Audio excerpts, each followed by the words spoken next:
Welcome to the Out There channel, a live stream 100. Today is 100th live stream, but it's probably something like 324 episodes now on the whole channel.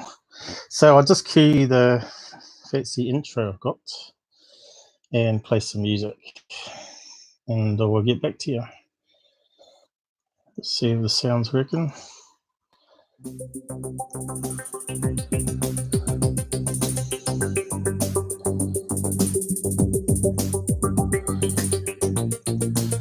So here comes the aliens. Let's into them.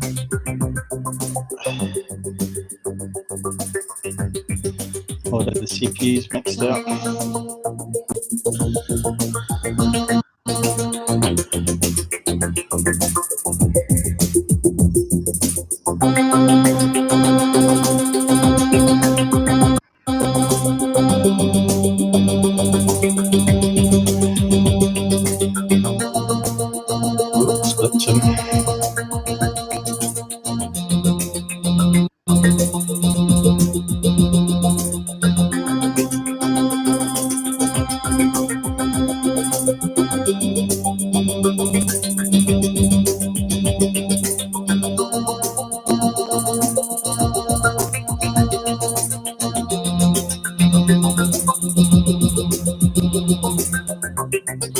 Yeah, it took a lot of CPU, that little emanation.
Volume peak there.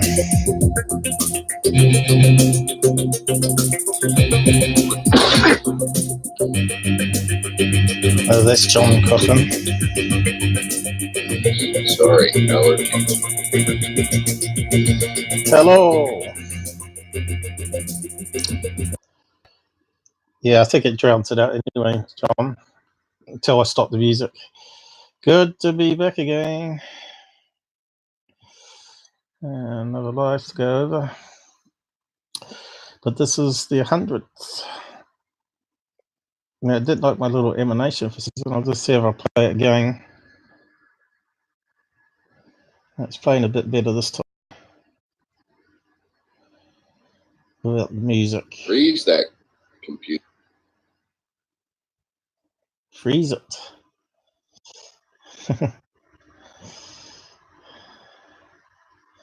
It drops off a little green alien in the corner there. I think Jamal would like the little emanation. He likes my little emanations, I do. Yeah, that come out pretty good, I think. It just takes a lot of CPU for some reason. So, switch to desktop. Hang on. Make sure it's pure paused. They still haven't made any improvements to this Manicam. But I think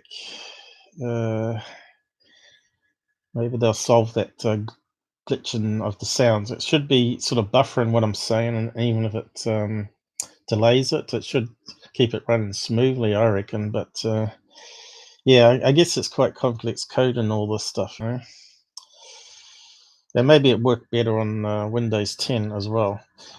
Certainly would run better, no problems probably if I run it on a decent computer, but Yeah, we need the funds for that. So, so let's see. Was there anything else I need to do there? So now on the desktop, hopefully, and we've got a couple of people watching. Hello, Renee. How's it going? Now I can type my welcome message down here. And we're just figuring out some stuff before the live show so we can present it and be sure that we know what we're talking about. Unlike last time, we got caught out with the planefinder change. But I'll go over it today because I've got it all sussed out now. Live stream 100. How's this volume sound in there, Renee? All right. I've got my hash key on my number board and number pad now.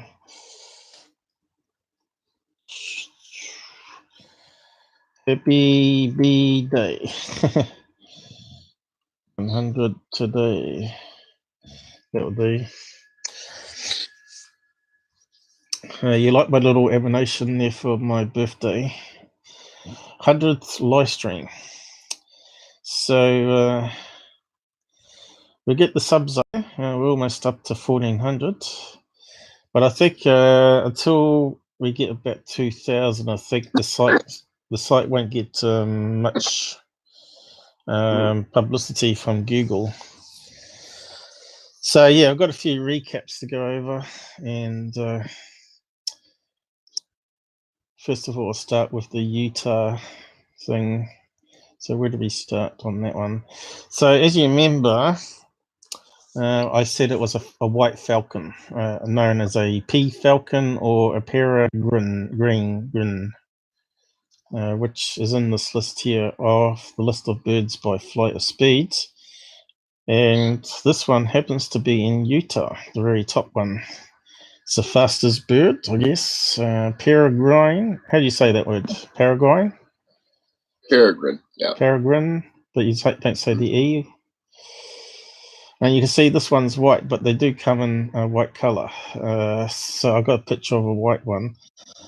So I suppose they have winter and summer coats, maybe in different shades. That one looks a bit lighter, but it can go up to maximum speed of 390 kilometers per hour, which is pretty damn fast. I don't think I'd like to be going that speed in my car. It gets a wee bit dodgy even at 120 kilometers an hour with a small car.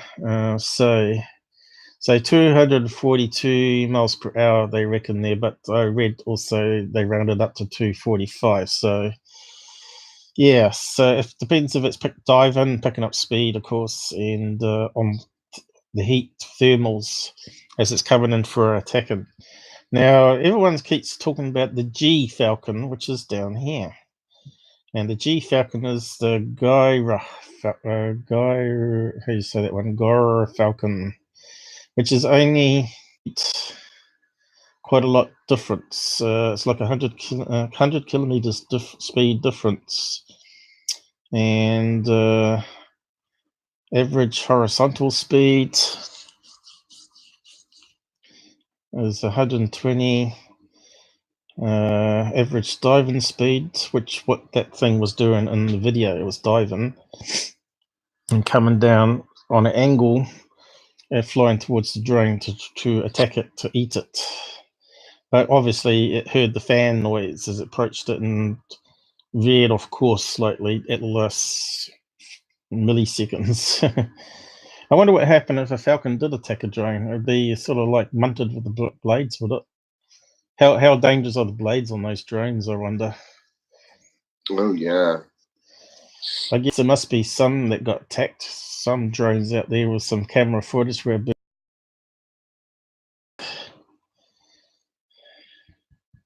speed and airspeed. What's the difference?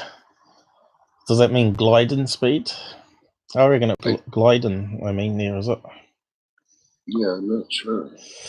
But yeah, so for some reason people are talking about this one down here, which is a wee bit slower, as you can see, quite a lot.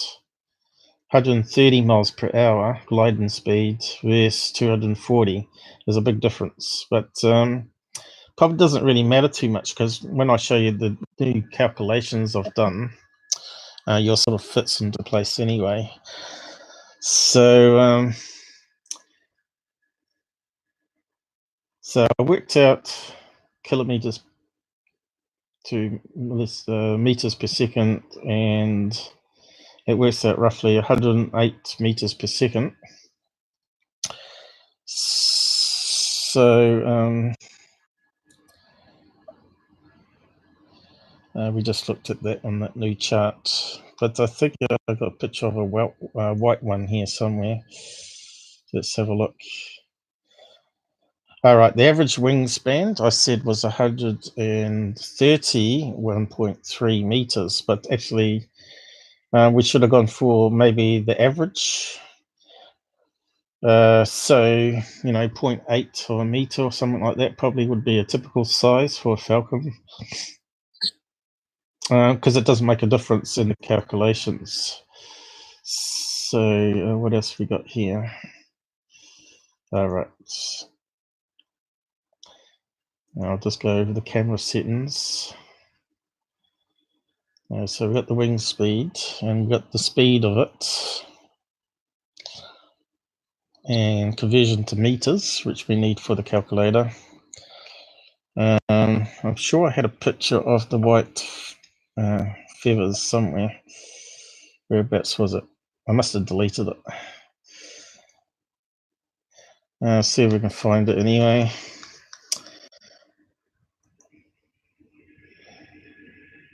What are you saying? Pterodactyl. Yeah, I don't think any of those exist.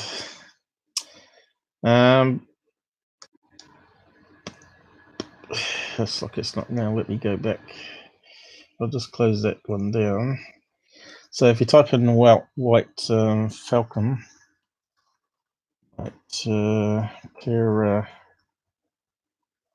Grin Falcon, you get the winter coat or whatever it is. Here we go. See how white it is on the just popped up there before. So we saw that on the images here, but obviously there's more images here off the front. We're only seeing the back, but it looks to me like that one's got a black front as well on that angle. But yeah, there we go. Beautiful bird. There you go. So different colors there too. I don't know if it's ages. That one looks like it might be younger. White. See how white that is? That's just ridiculously white, and that's how it sort of looked like a motion blur of whiteness heading towards the camera. And yeah, that one's got white tops or wings. That one's got grey. So maybe it's different age groups.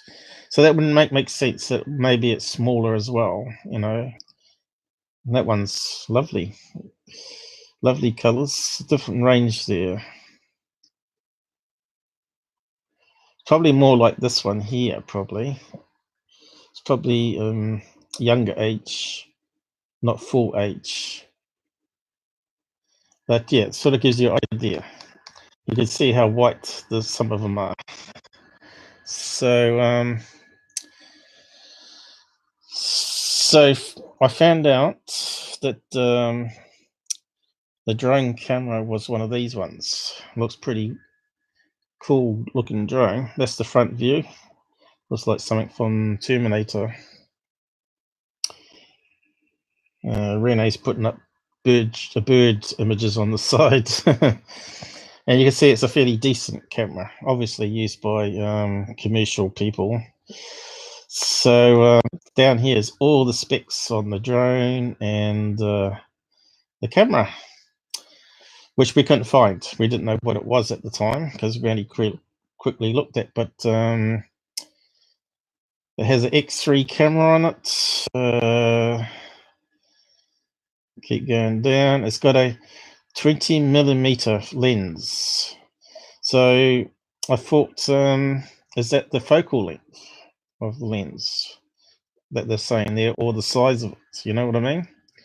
like the diameter. Yeah, It yeah. doesn't say diameter, does it? So I took that to mean focal length of the lens, because normally you get 8.8 as a default. If I remember right, when we were looking at the IP cameras online, remember it was talking about 6s and 8s, but this is a high-end camera. So if we go down here, it's this one.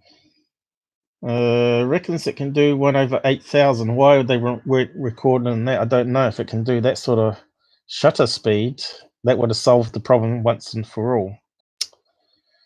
Video. So maybe the video can't do 1/8000. It can only do 60 frames. That would probably explain why they didn't do any photographs of it. Yeah. You can't do photographs and video at the same time, unfortunately. I would have. I know NASA had this problem. They didn't want to film in certain frame rates. Instead, they wanted a camera that could take a lot of snapshots of photographs and they could run it together afterwards into a movie. So the earlier cameras could do higher res doing it with a photograph. Because as you can see, the photograph is 4000 by 3000, which is 12 megapixel, but the camera in video mode could only do 60 frames a second at 120p or 110 or 1080p. So that was this one here. So maximum frames they can do is 60. And ultra 4K could only do 30. That's even worse. Yeah, yeah. But if they were taking snapshots every second or every tenth of a second or something like that, we probably would have. It says 8S here. So what's that mean? That's long exposure, I guess. 8-second exposure down to 1/8000. That's pretty wicked range, really. So, yeah, it is. But how many? That means it can take 8,000 single frames a second. So that makes it 8,000 frames per second. They could do that on 3,000. This is what I don't understand about video being so different to a photograph. So if you could just snap, 8,000 every second, why can't you do that for video recording mode? That technology wise, it's the same camera. Photographs can do amazing stuff on this camera, but the video is pretty average, really. So yeah, if you could queue it up to record, say 3 minutes of 1/8000, that would have solved the problem, because you could run all the images together in 4000 by 3000, which makes it 3000p, and it's even better than 4K here. So that's something I don't quite understand about cameras, digital cameras, why a camera could do that and video at the slower speed. So I have to find out what the technical problem is there. Because in the early cameras, like NASA, they did actually only have something like that, where they took snapshots and they would do run it for 1 minute, and it would take all these snapshots, and then they put it together in the editor and make it back into a movie, you see. And then they started doing this down here, like we're doing with recordings. So anyway, we need to find out why video has to be such a lower quality to photographs. Maybe we could search it and find out what the technical problem is there. But anyway, so now we can get the information after. So what I wanted to know about the lens, so I googled about the focal length, and I said is the focal length of the lens. So when you see, I typed in here lens 20 mean focal length, and it figured it out to this one down here, that it's actually is the focal length of the lens. It's often incorrectly assumed that the focal length is measured from the front to the rear of the lens, when in reality it's the distance between the point of convergence in the lens to the sensor or film in your camera. Okay, so we got two things then. So we got 20 millimeters, but if you watch the video, you can see the blurring happens, and other experts have pointed it out that you can see how out of focus the clouds are, that it must be set to infinity. So down here we've got a infinity setting, which was 35 mm divided by 2.8 focus at infinity. So that means you have to calculate it. Did I have a calculator up for it? Probably not. So you could type it in 35 divided by, but the 3 key wasn't working, divided by 2.8 is this, what the camera was set to. All. Funny how it's brought up cameras here. I didn't say it was a camera, I just put two numbers in. So we're looking at the lens.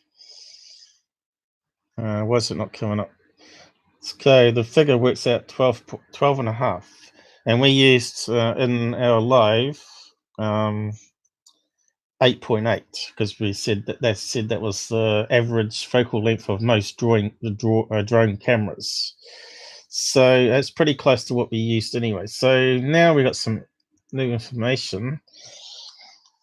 Let's just plug it all in again. And of course, it talks about the sensor being 23.5 in the list. Maybe not there. Looks like I've lost some pages. Yeah, looks like I've lost some. I had it up on the screen at one stage.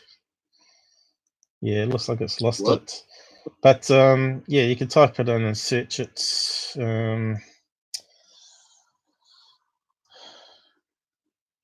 It's called an X3. I can't remember what it's called at the front. X3. I think I typed it. Sensor size. Here we go. And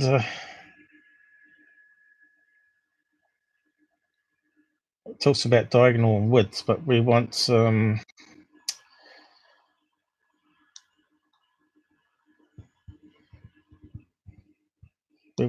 So it talks about 24 millimeters here. Also X3. Here we go. X3 comes with a 22.3. Hang on, Canon KISS. I don't think it's a Canon though. I think it's what did they call it?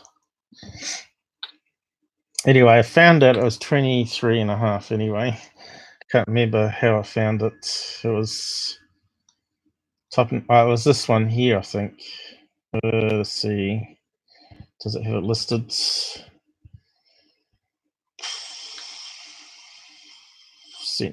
Sensor. Here it is, 23. Here we go, found it. Times 7.7 millimeters. And of course, I think the input's only for width. Sensor height. So yeah, which one's the height? Is it the 23 and a half or is it the 15.7? Good question.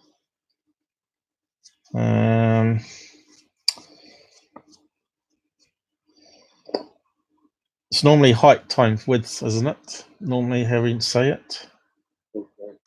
You don't say width. You don't say when you talk normally. You don't say width times height, do you? You normally say height times width. Just like camera images, we talk about 1080p. We talk about the vertical, so it's got to be height first. So it's got to be 23 and a half. Anyway, I figured it out. Hopefully, we could type in both to see if it changes it anyway. But I think it's 23.5. Oh, the 3 key is not working. And we've got other options here that we can try, but we only want to use the top one. And the lens focal length we worked out to be 12.5 because it's set to infinity. The height of the sensor, we know it was video mode was 1080. from the metadata that we looked at last time, the height of the object in the image. So we could see the bird was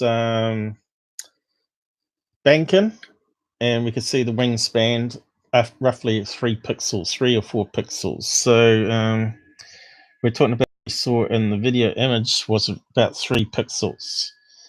So we type 3 in, and the height of the real object, the wingspan we worked out was from 0.74 of a meter to 1.32 of a meter. So let's type in the average, which is probably 0.84, probably something like that, and say confirm, and guess what, we get to 160 meters that the object is away from the camera when it can see it as 3 pixels. So that means a bird, we know, we just looked up at its maximum airspeed as it's just come out of a dive, was 240 kilometers per miles per hour, which translates to 108 meters per second.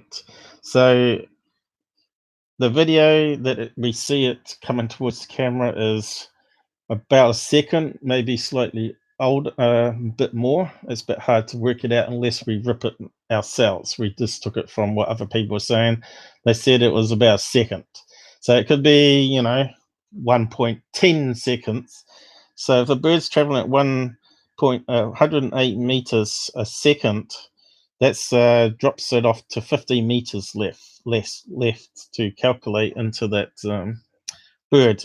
Depending on the wing size, a few assumptions here. We're taking the averages, being 15.7 up here, and see if it changes it. But how fast was the drone moving towards the bird as well? In the seconds, was it moving at 40 meters in that time, which would be what's lots less 40 meters per second? Didn't we work it out how fast a drone can move? It was about 100 meters per second, wasn't it? So 40 sounds right, if it's moving forward. So, you got the parallax motion of it. So let's try 15, just in case we're wrong.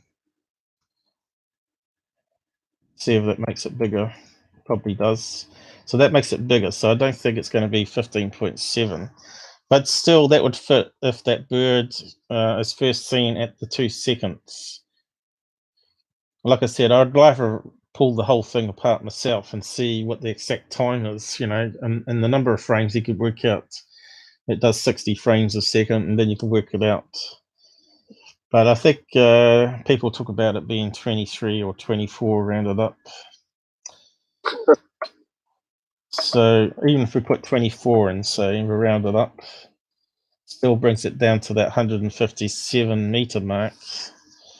And if we make the size of the wing even smaller, say it's like the smaller size, 0.74, it's 138 meters. So that's well in the frame rate of it being a P Falcon. And if it's the maximum size bird, which I don't think it is, 1.2 meters, that'll put it up to 200 probably, 220. So yeah, it depends how many seconds it is. But everyone said it was a second, so we're assuming it's not going to be a maximum size bird. And I think it's going to be a younger bird because it had, we saw those photographs we saw before where it looked like a younger bird is more white in its feathers. So it makes sense. It's going to be about 0.80 or something like that wingspan. Why is it not calculating it now? Something's gone wrong.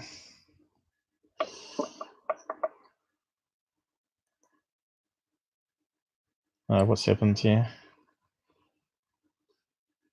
I've got 2 dots in it, I reckons. Okay. Oh yeah, I have 2. I've got 2 dots. So 0.80, 150. So it's still well within the benchmark there. Let's assume that I calculated the object height on the image wrong, and it's actually 4. pixels. Compute, and that brings it right down. So maybe it was 4 pixels. It was a bit hard to tell. We just sort of guessed it. Guesstimate. That brings it down to 112 meters. That's bang on the money there. Hello. 108 meters that can travel, and the drone probably was moving 6 meters in that time. Makes more realistic sense to me. So I think that's pretty good. And if we type in the sensor back to 23.5. So you got to remember, a camera can only see a single dot at a certain distance because of the lights and all that sort of business. So this gives us a rough idea how to work it. So if we put it down to 23.5, which is what it said on these searches, it even drops it down a bit further to 115, well within the capabilities of the drone moving forward and the speed of the bird. So yeah, people still don't believe it, I know. So that's 0.74 to 1.2 meters when you convert it out. So what else do I need to talk about here? So if we assume it's not on infinity, which I think it is, they would have set it to infinity, because it looks like they were trying to see how far they could see with the camera and the distance. We put 20 in instead of 12.5. That's going to increase it again, not by much. 183 meters. So it's still within the rounds of assumptions of the size of the bird. So if we drop the bird size down to the smallest wingspan, being a baby one, compute, it's 170 meters. So that means 60 meters difference there. But we don't know if it's 1.10 seconds or 1.2 seconds. It looks like it's 1 second. So yeah, unless I really do a lot more detailed look at that video, which I'm not really interested in doing because I'm pretty 100% sure it's a Falcon, and the reason why is other experts have looked at it as well. And I'm talking about experts on MUFON. So here's a page here from Above Top Secret, talking about the same footage from 2016. And if we scroll down here, someone has cut and pasted a comment from Mark D'Antonio, and as you know, he's the chief video analysis for MUFON. So he's had a look at it with a group of people, not just himself. Apparently he did it on a Facebook group, I think it was. It's down here somewhere. I think it's near the bottom.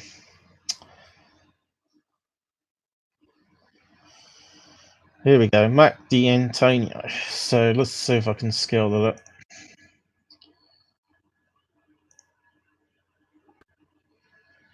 Oh, it's gone crazy. Now it's gone, is it? Where has it gone? Well, that's the size we want. What's that? 175, wasn't it?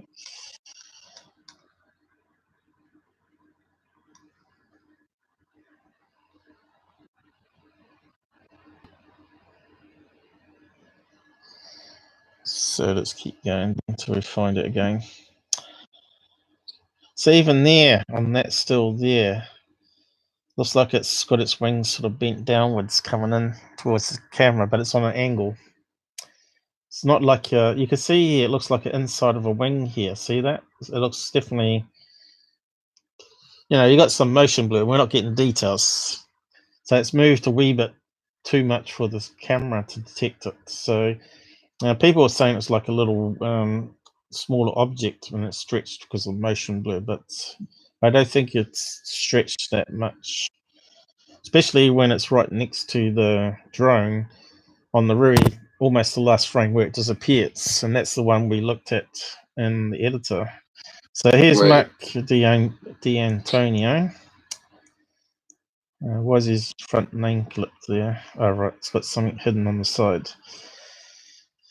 Interesting skeptical comments by Mark D'Antonio posted to the video analysis, and a reply from Rob Woodhouse, who created it from YouTube. That's the one we looked at with the first video we looked at with the lines that he put on the thing to try and work out the parallax.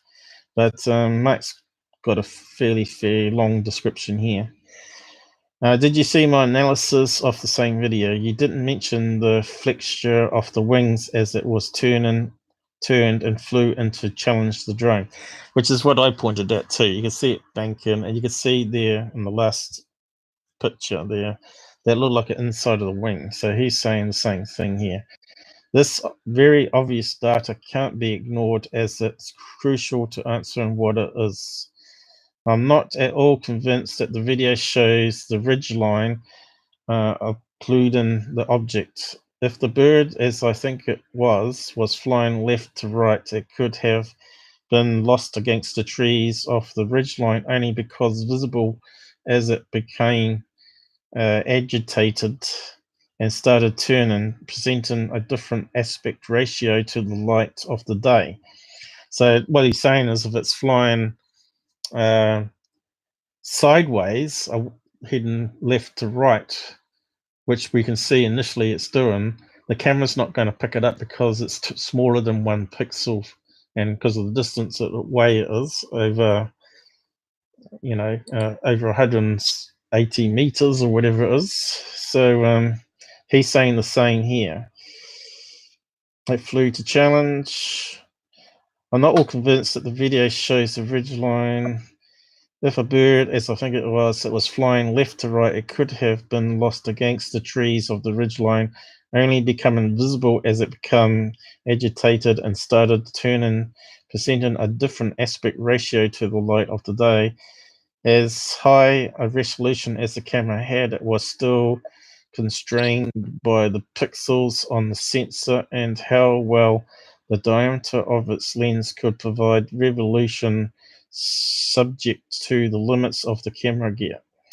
Same is true of telescopes. There we have Dawn's limit, which specifies how small an object can be realized and fully dependent on the diameter of the object lens or mirror. So that's, again, why people say, why can't you aim the Hubble telescope at the moon and see right inside the crater? Of course, it all comes down to mathematics and the size of the lens and how much light can be put into it and all that. And the mirrors, of course. There was a website, I'm not sure if I showed it on a particular live, but it talks about why the Hubble can't actually focus better than a camera in orbit around the moon, because it's a limitation of optics. Which is basically what he's saying here. Similar constraints exist on revolution of camera as well. I think your magnified view illustrates it's a bird quite well. You can see it going in and out of view as it's beginning to set up for the challenge run against the drone. Your assumption that it's sizable craft moving over 9,000 miles per hour is incorrect in my view. Every aspect of the size and speed you are attempting to figure out is fully and utterly dependent on one assumption, which is clearly not assailable by any stretch, that the object is occluded by the ridgeline. I am saying that this is highly unlikely, certainly not showable even with your video here, and it was not visible to the camera due to the limit of the resolution, as good as it was. Parallax actually does not prove anything in this case. The reason is that the parallax depends on one of the movements being transverse to the motion of the other object. The idea is that you are trying to determine the distance, which is what parallax does. In this video, both objects, one in the drone and the other the bird, in my opinion, are closing on each other at speed. Parallax is not meant to determine the distance to the object on each other at speed.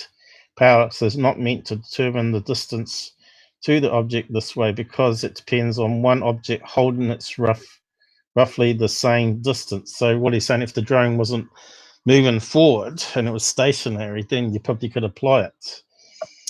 For both measurements, I worked in parallax programs for years, so not just giving an opinion here. In any case, I enjoy your take on it. I just think it's missed the boat, or a bird in this case. So yeah, that was Mark D'Antonia, Chief Analysis from MUFON. Now, I don't think he's got too many things wrong from what I've seen, but looks like we've got Vern down the side here that's obviously going to disagree. So what's Vern saying?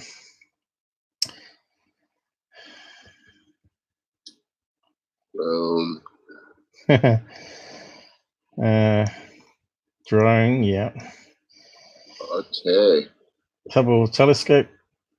What's that? Football. I don't know what that is. He's got drone network just stopped by going to do a few things and hit the hay. Okay, see ya. Good night.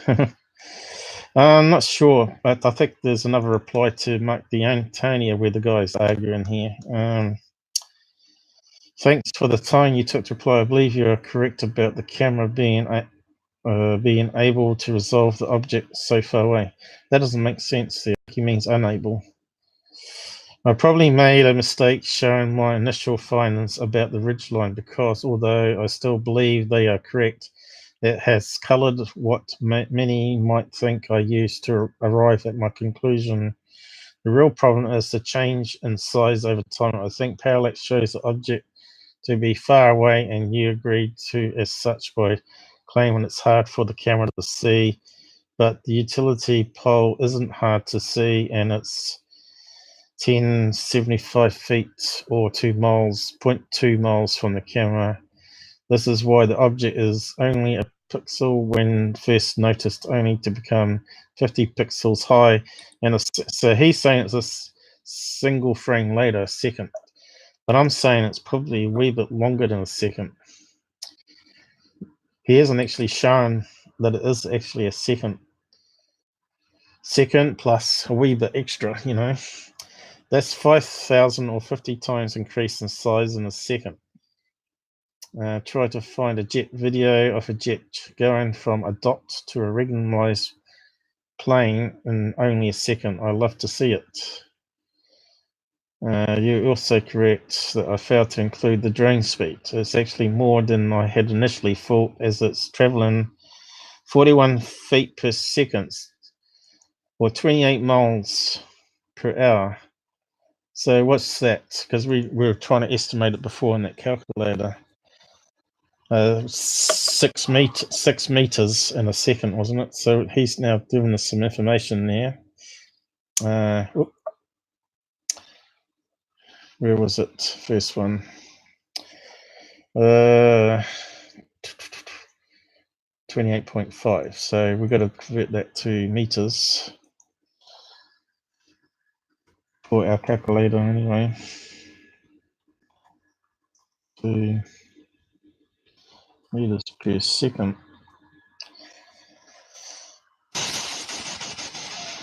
And there we go. 13 meters. That's well within those calculations that we did. So we had 170. If it wasn't used, it was using a standard lens. So 108 meters. That leaves 60. So it can't be that one. So I still think the lens was affinity, which dropped it down to 106 meters. So the bird can easily do that if it was doing 100 meters per second, and the drone was doing 13. Certainly well within frame there, depending on the size of the wingspan that we're calculating it on and how many pixels, of course. So let's pump it up to 0.9 of a meter. 129 meters, so it's well within there still. So that still fits. So I think it still meets everything to do with being a Falcon in 1 second. If it's 2 seconds, it's well within able to do it. But I don't think it's 2 seconds. I think in our live we assumed it 2 seconds from the initial sighting it to how it banks around and comes around. But now we've got information where the guy's definitely saying it's 1 second. So I think he may have replied to that again, Mark. I think they got posted here. And of course, Mark doesn't agree.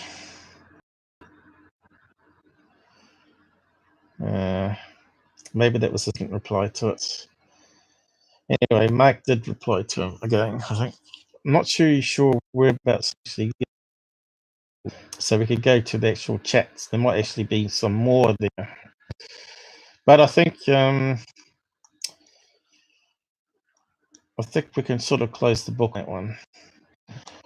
So let's logically think that why it can't be a UFO. Do UFOs need to bank twice, bending around a ridgeline coming towards apparent a ridgeline? No, UFOs do not need to bank because that is what fighter jets do. That's what birds do. Because of G-forces and aerodynamics. UFOs don't need to do that. They can simply just do right angle turns, and they're using anti-gravity. They don't suffer G-forces because the field around it cancels out any external G-forces because of the gravity changes. So we're seeing that. They talk about the Tic Tac UFO going from sea level to 20,000 feet within 1 second, which is, I don't know how many G-forces. I think someone calculated it out. Would have been like 100 G-forces, and the maximum G-force a human can take is, I think it's about 8 or something, isn't it? Or 10 with the pressure chutes. Probably could find that out here. What's the maximum G-forces a human can take, or a fighter jet? G-forces. Fighter jet. Of course, the materials of the jet itself can only take certain G-forces before it simply snaps apart.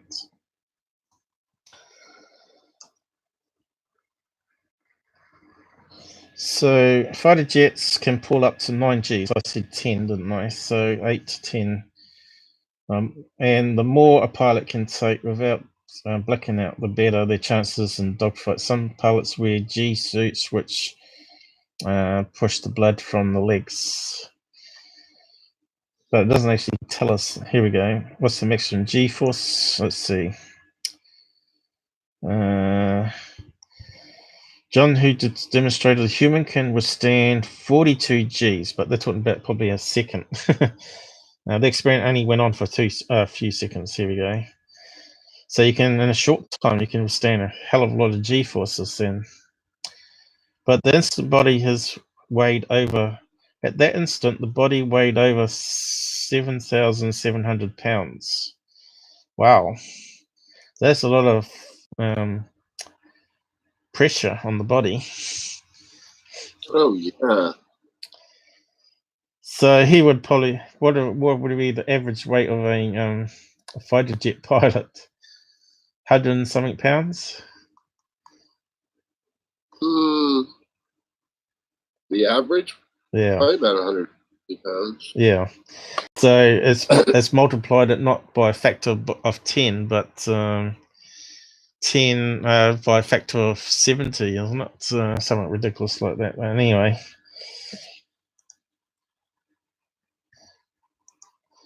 So I think I can put that Utah one to bed now, that it's definitely a bird. And we got the back-end approval from Mark D'Antonio. But there's a big article here on a top of secret where they're debating before Mark has his say that it's a bird. And you can have a read of it. And I'll post it down the side here. Utah. Drone. I'm not actually a member of it either, you know.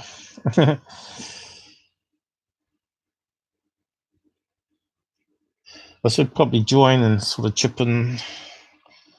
Utah Drone. I see someone, but no one's posted anything I've been saying. But that's all right. I don't think he's deleted my comments, UFO Proof, because I've actually backed him up.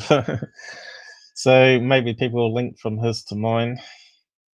Utah Drone. But yeah, I'm trying to prove it with research here and all the right specifications and science, rather than people saying, I feel it's the same distance as that pole, blah, blah, blah. But you got to remember that the camera can only see a certain distance. And something can pop into view out of the blue when it's in the right distance or the right angle to the camera to make it big enough to make it 1 pixel. When you're talking about 1 pixel, it's got to be bright, right? It's got to have the sun reflecting off it. So, yeah.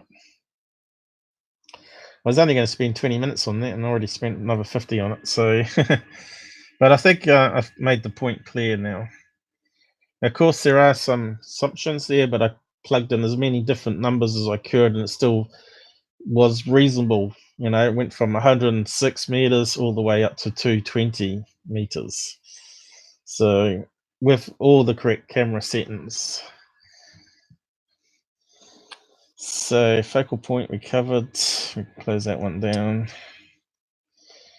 Drone specs, so I'll put it here. It's called the Inspire 1.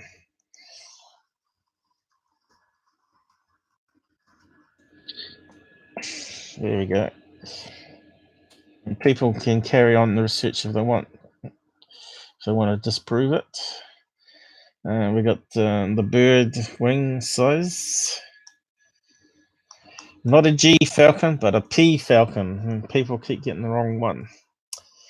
You've got to go for the one that was in Utah. So we did actually type in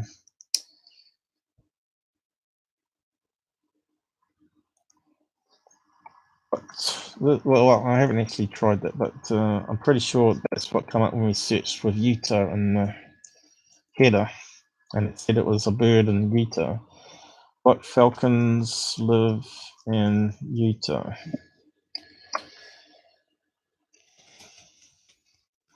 And does it tell us? Birds of prey. Raptors found in Utah include American kestrel, bald eagle, so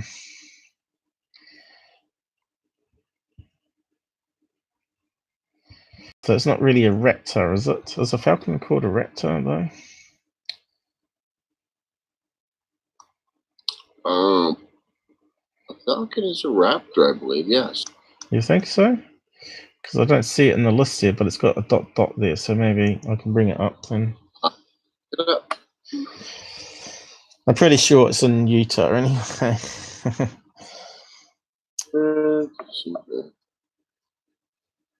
Yes, falcons are raptors. Okay, where's the big list? Oh, they got some pictures.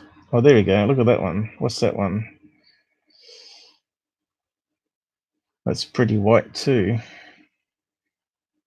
What's that one? Vultures, is it? Could it be a vulture even? They look a bit more flappy though.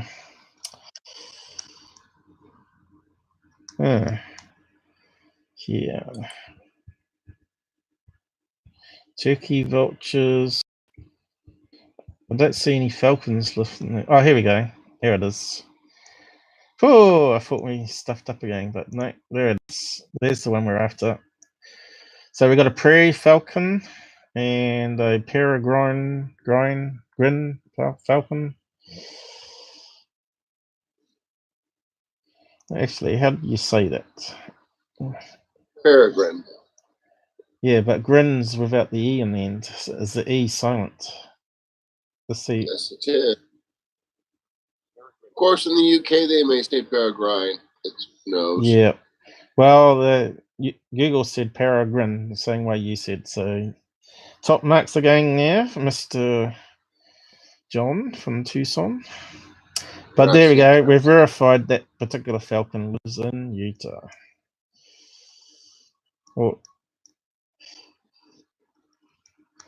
Well, actually, does it actually say Utah? Because actually, that's what I typed in the search. We better make sure.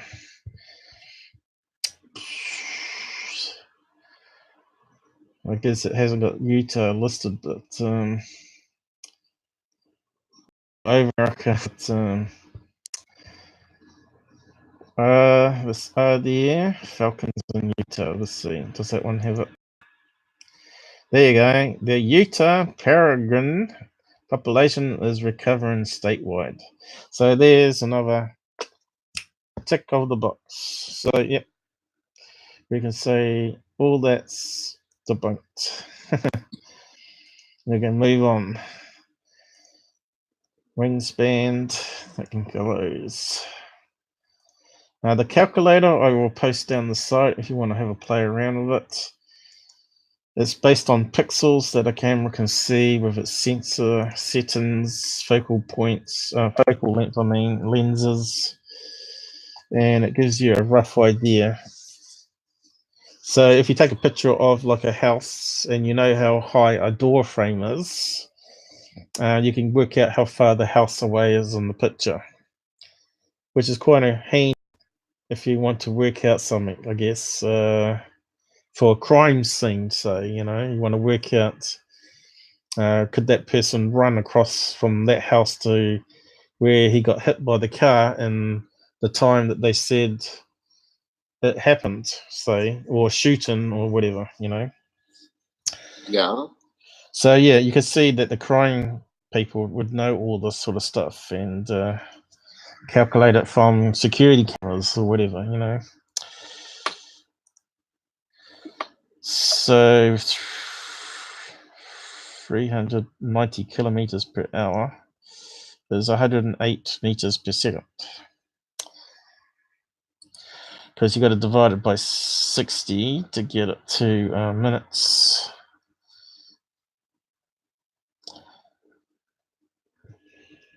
So we'll just close that down. And that's still the bird. So that brings us to the recaps on the one that was the banner plane. And looks like we've lost people watching. I thought we had two before. So yeah, going back to the Utah one, there's no, although I don't think it's CGI. I think it would. There's too many factors in that video to get it just perfectly right. I don't think it's CGI. I think it would be a lot of clever editing to get it to be CGI with the right motion blur and stuff. And if you're going to fake it, why would you have it banking? If you're going to make it a realistic UFO coming around the corner, you're not going to have it banking. You're going to have it more orb shape as well. You know what I mean? So I don't think it's CGI. I still think it's a Falcon.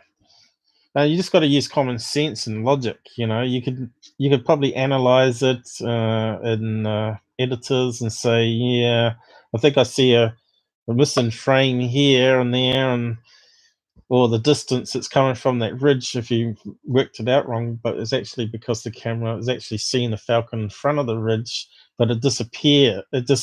it's coming down from the sky, and it appears to be coming from behind the mountain when it's actually flying along the ridge, in front of the ridge at some distance, which we've calculated is about between 70 meters away to 106 meters away, which sounds very small, but that's what the science works it out as. So now getting onto the banner plane. You didn't see it though. Let's see if I can. I think I deleted it. Let's see. I'll see if I can get a picture up for you to have a look at. So here's the banner plane. It still might be cased, but it's moving along here behind the tree. Now, Vern said it was CGI, and I said no. When we zoomed into that house in the tree, there was no sort of obvious artifacts. You can see the right angle here. That's like a square. That's sort of transpezoid, I think is the term, science term for it, where it's sort of like a box that's sort of squashed forward a wee bit. Yeah, trapezoid. You got it. Yeah. So it's moving behind the tree, or he's moving around as well to try and get a better view of it. Is it still playing? So yeah, this is the. I'll see if I can pause it. Is it going to pause for us? But you can see here it's a banner, and you can see it was changing some shape due to the wind at the end because it was flapping up a bit. And we zoomed in and saw some writing. So that was on the last stream, I think. So anyway, we managed to find a banner plane in that location at that time. So it's at Georgia. So you say that Converse, which is on the map here. And if we look on the plane finder software, I'll go back to next slide.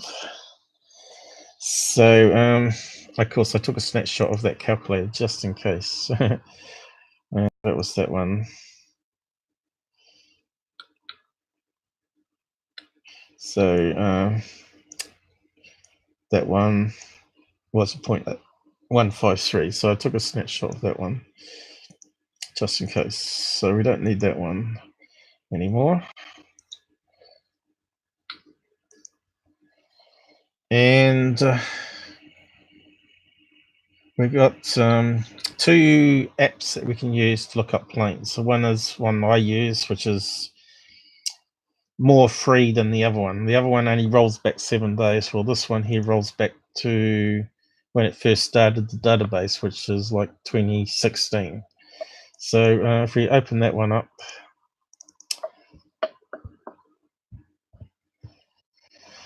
now as you knew, they changed the site, and we weren't sure how the time functions worked. But it turned out it's based on my UTC time of my local location, which was for this location of Atlanta. Where does it say Atlanta? I think it's further up. Was let's see, I think it was 18 hours ahead. But we also had to take in account of daylight savings. So since this case was in the same month as me, it's still 18 hours. So we didn't have to subtract 17 because it's not an old case. So I plugged in 6 hours there. And what was the original one? Original time was 11:30 in the morning. So add on 18 hours, it works out at 6 o'clock in the morning my time, which is what we use in the software. So 6 in the morning. And this is all the planes that it showed up on the screen. And it banner plane. So I plugged it into the next one. Well, some guy did on sent it to UFO Interest, and I thought, well, that's interesting because planefinder doesn't have it. So here's the other software called Flight Tracker 24, and since it was less than 7 days old, it was available to be free with a pay-in. And here we got here called a N1889AB, which is a little tiny plane, which is a Piper, which they use for orbiting. And that flies back and forth from the airport there, flying sky banners. The airport's, I think it shows it here. I think it's around about this area here, over the edge here, probably off the screen. So that was the last one. We didn't actually plug it into planefinder because we could see it was going to be a banner. So here's another one further out, and the airport's there on the dots, I think. I think these blue dots are airports from there, and I think it lands somewhere there or lands here at some stage. So it's in the sky from 11 in the morning to 11 something in the morning, 11:08 in the morning to 11:53, I think it was. You can look it up. You can look it up on the chart, which was the time that the guy had the sight in, which was between 11 in that time frame, 11:34. So that sort of confirms it as not a CGI, but definitely a banner plane. Yeah.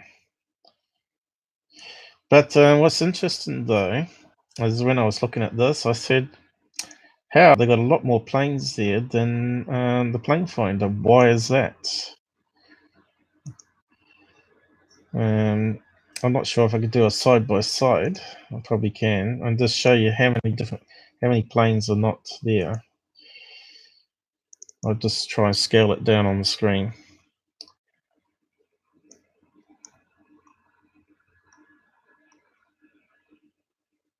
And I'll get another one up. So maybe you have to use both packages just to be sure when you're analyzing, debunking cases or videos. So let's see if I can zoom on that one. So let's see, let's go through the planes. So we haven't got that one, which is the key one for actually proving that it's a banner plane, which is missing on the planefinder one. So we got AAL 787. So that's that one up here. So it's there. And the next one further down diagonally is DAL 2865. And that one's not listed on Flight Tracker. Or is it? Is it hidden underneath here? Here it is. It's hidden underneath 2865. So it's right underneath where the glider is. So that one makes sense. So AZ, and then that one's right underneath this one, obscured. So, yep. So a Flight Tracker's got still more. Now we got this one over here, SWA 1282. And where's that one? Was it 82 or 72? Oh, 782. 782, that's that one over here. And we can only see that far on this particular map, I think. Yeah. So we can't see these other ones past that point here. So so far they've sort of chickened out. PD 4925. PD 4925, that's there. And now it's getting a bit clustered here. Whoops. Just minimize it. So Now it's getting clustered down here, and we've hardly got any planes. But look, this has got ladder planes. Dell 73713. PD is there, but we haven't got Falcon 1, so that sounds like a strange one. That's a unique name. Is that a military plane or a private one? I don't know. SWA 477, that's not here. ISIS, here's 477. Then we got Dell 2458 here. Can't see it. So that one's missing. Dell 486. Can't see that. There's no Dell 486. So there's Dell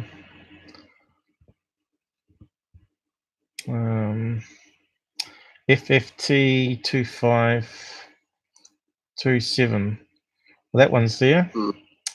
But you can see all these other ones are missing from planefinder. All these ones over here. There's a whole group of them here. Look, just missing. Yeah. So yeah, that means really we need to use both if we can, without paying. This one's quite a hefty price, the flight tracker.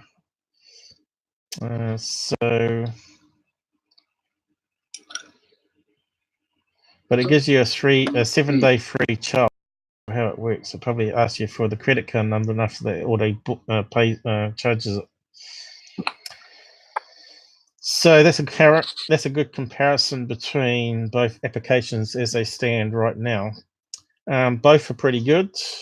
This one is a lot easier to use because the time it uses your local time, which you can calculate back to what you want. But this one here uses some other method. Where is it?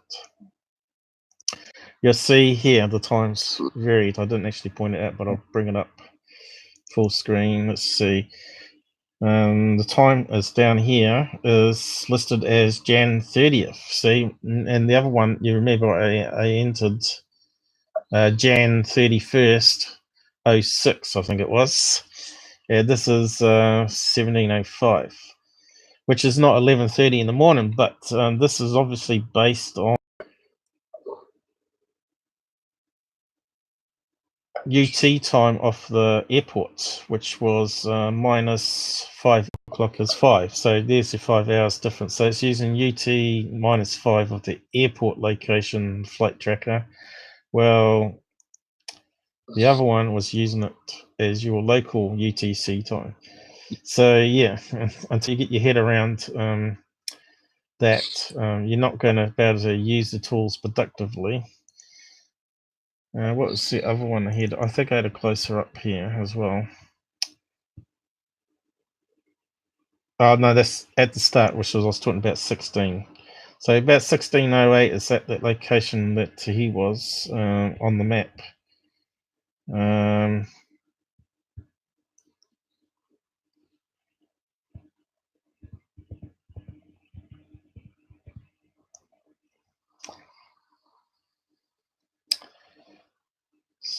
But I'll now go over it a bit more about the UTC stuff, I think. Where do we get to?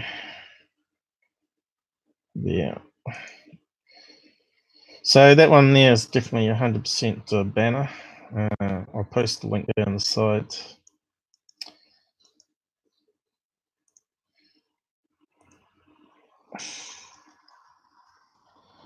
Banner plane confirmed.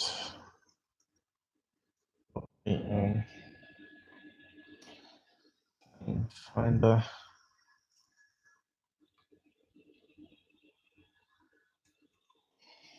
And I got a link to it here where it's in real time, but I think it's exceeded the 7 days now, so we had problem with playing it, didn't we?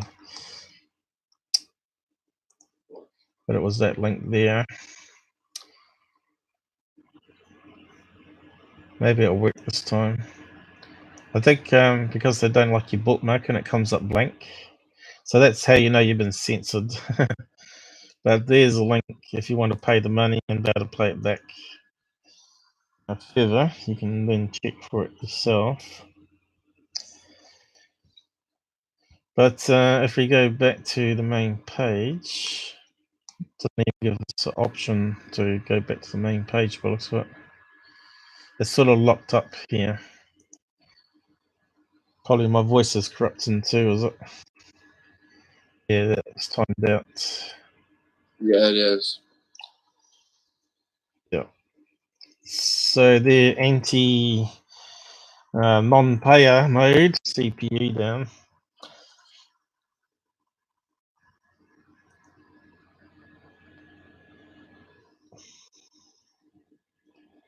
Okay, it's opening up now, as you can see. So that brings us to the next case, so which is the one we looked at before with the plane lights. Tucson, where John lives. He lives somewhere in that. So we get to the next case. So those two links are posted now if you want to have a play yourself. And this is how I found out how many hours ahead I was when I used planefinder. I typed in Atlanta time to New Zealand time, and it said I was 18 hours ahead. So that's kind of handy to work out time zones for these tools. So we probably need that one still open. So this brings us to the plane one again, because we weren't too happy where we left that, because we couldn't get the software to work. But we'll save the image and see if I can actually do something more with it.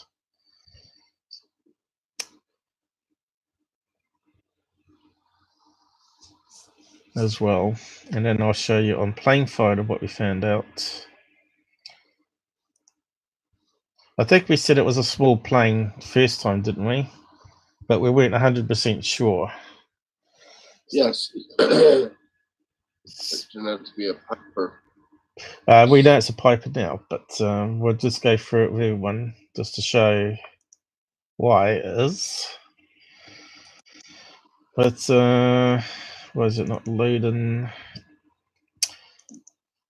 So this is what he snapshot heading towards him. Oh, that's not the one. That one there, is it?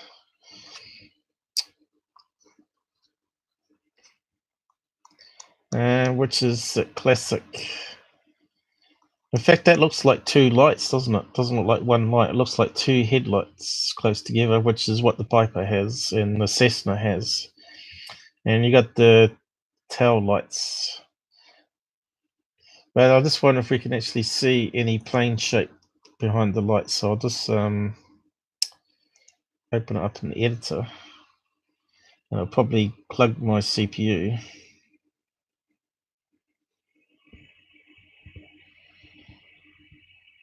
Paint. Couldn't see it for a minute. I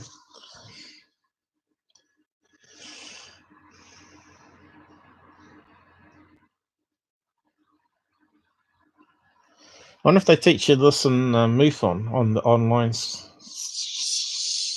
what do you call it, online training that they have when you pay you $128 or something like that.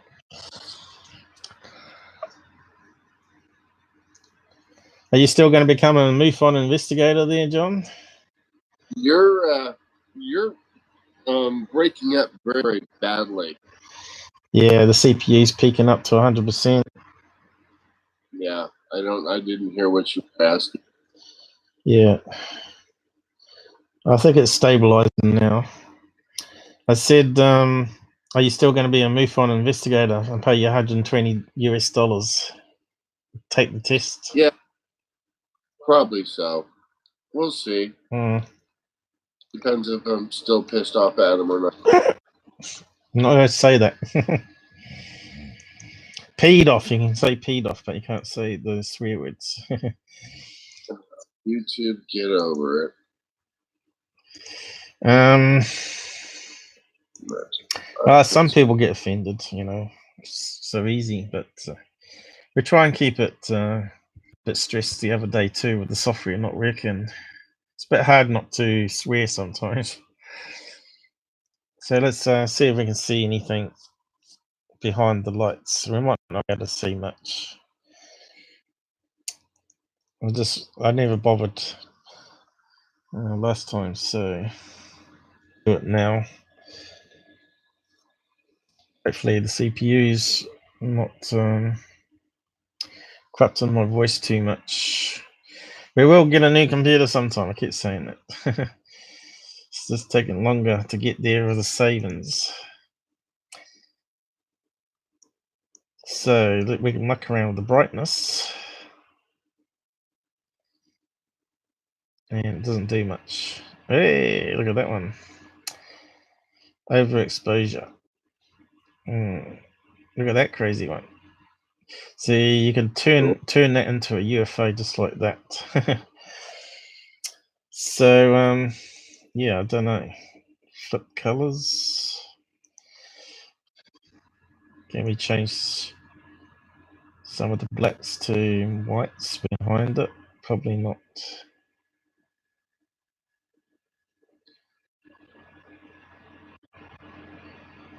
Just shows you can actually muck around with it, so you can change the color as well. But here, look, you can see like it's like a connection going on here. Looks like an edge of a wingtip going across there. Would you say that? I don't. Could be the prop. Motion blur from the prop. You think? Possibly. Don't know. It seems too constantly straight there, like it'd be on a wing. But that's what we're trying to spot, you see.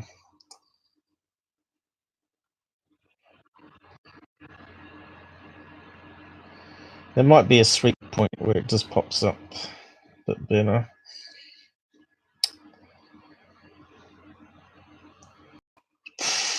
Looks like a constant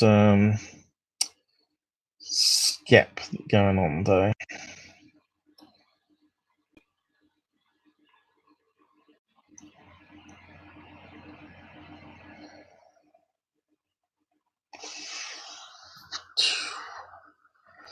Yeah, I did think we'd be able to see much because the lights are sort of overpowering the front one.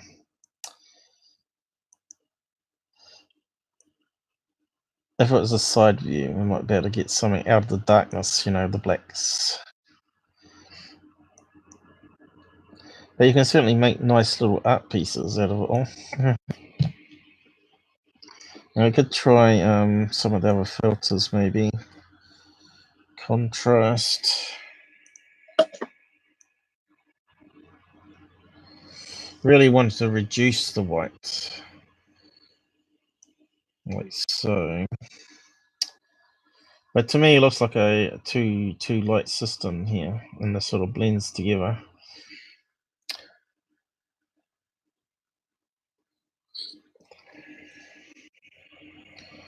What if we do that and then change the brightness?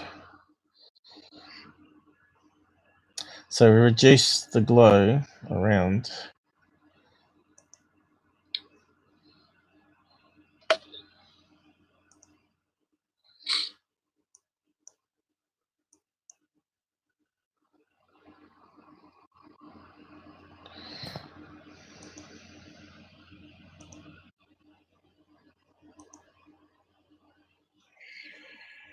Try that one.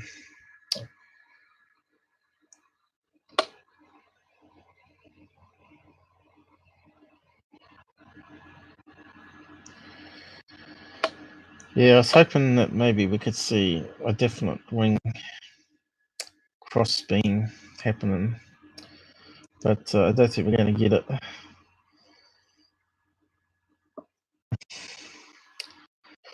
But that's alright. It was worth a try. But if we have a look at an image of a piper, we've got one here at night time.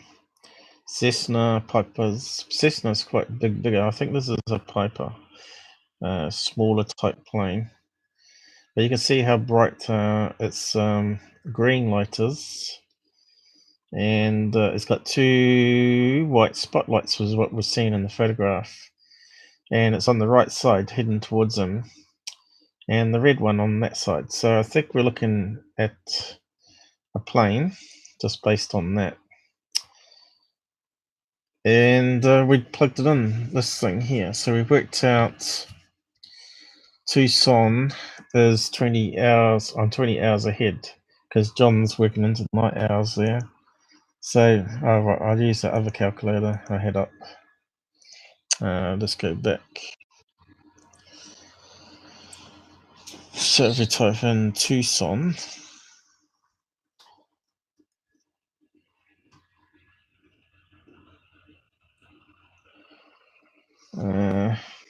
it's come up with Italy for some reason before it come up correctly.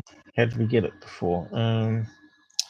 Probably had to put USA in there, probably.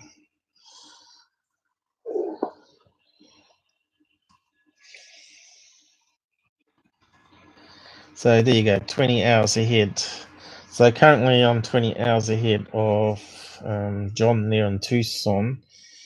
And as we found out, this flight tracker doesn't go back far enough without having to pay. And this case is from 2016, and so there's no way we can use it for a comparison, unfortunately.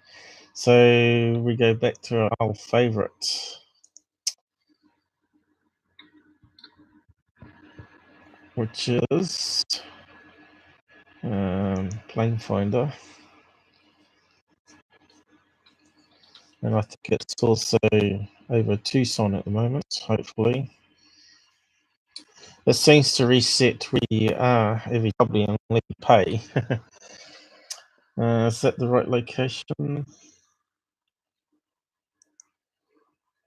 Why does it not come up with the map? Oh, here we go.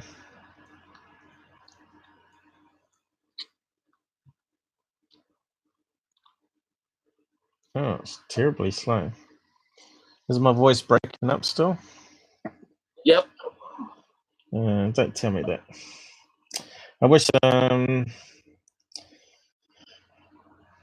could get a new computer straight away. It'll make my live streams a lot better, I think. But, is that Tucson, or has it gone back to another location? Hard to say. Kind of blurry. I think that because we zoomed in. Yeah. I think it is. No, you got it. It's 919 and 910. So yeah, you're right. Oh, South Tucson up here. So we're in the area that the sky was down here somewhere. So if we plug in the time, so 20 hours, but because we're talking about June 2016, that's actually where daylight savings is. So back then it would actually be 19 hours ahead. So which puts it at, we can plug it in here.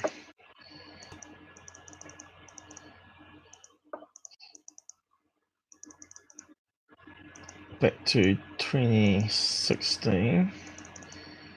Gotta keep on going. June. Oh, too far. So if we add on, what was it? 16, June, 23, 15, 11 o'clock at night.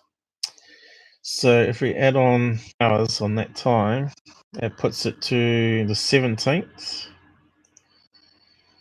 And that works out to be 6 in the morning. Why morning? To relate to it being 11 o'clock at night back in that time. So it was roughly about 1:15 that he's got there. 11. So we go 6:10, which makes it It should come up correctly. So hit play on that. And we've got to wait for it to put planes up. Whereabouts was it again? I suppose my voice is corrupting again. Yeah, it's hard to tell when you're speaking and when you're pausing. And yeah, I'm just watching the CPU. If I remember right, we can't see the plane because it's lost caller ID. Oh, here it is. Here is it? No, that's not the one. I don't think. Oh, it might be. No, it's N425. We can't see it still. I think it shows up about what time was it? It shows up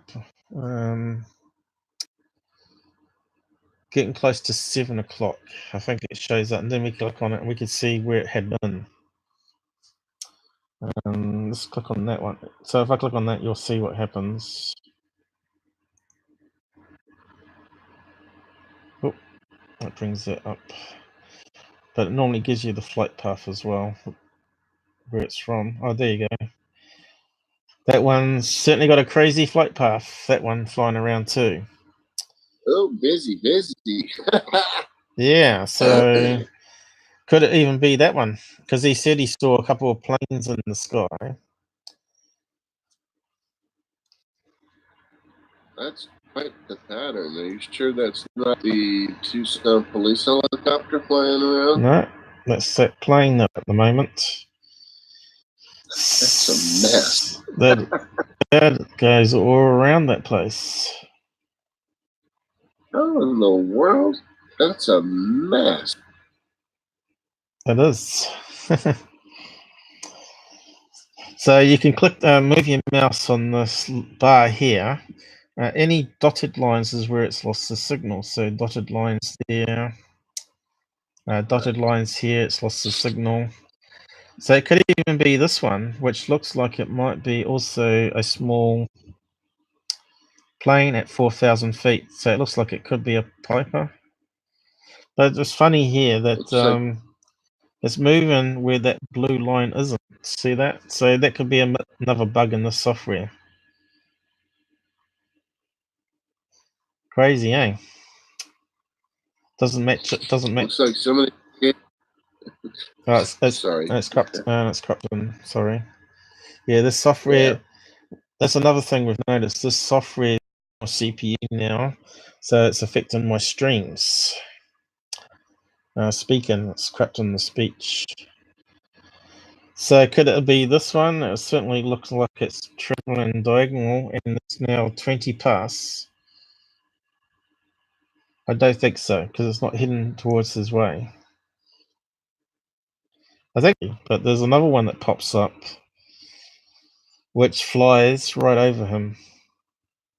And we did take a snapshot just in case the CPU was going to play up. We did it before the live. So yeah, that's not firing that blue line at all, is it? At the moment. So I reckon that blue line is way off. Sort of puts. Looks like a 5-year-old. The blue Sharpie went to it. Yeah, it kind of looks like is it following one of the blue lines? So going diagonal. It's way over the place here. Doesn't really fit the diagonals.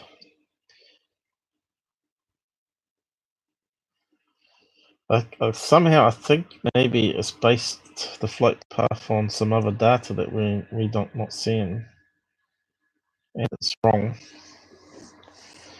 So it puts a wee bit of doubt. But where's the other plane? What is it? 6:30 now. You might hear dogs woofing. Yeah, my voice breaking up, of course. So it's heading towards Tucson now. Look, it's turned. That one. Yeah. I think I got the right time, haven't I? Hey, JBD, how's it going? Because my CPU's maxed out and my voice gets broken up, so you might hear it going crackle crackle. So we're back on this one with the light in the sky, because we weren't happy because they changed the software on us.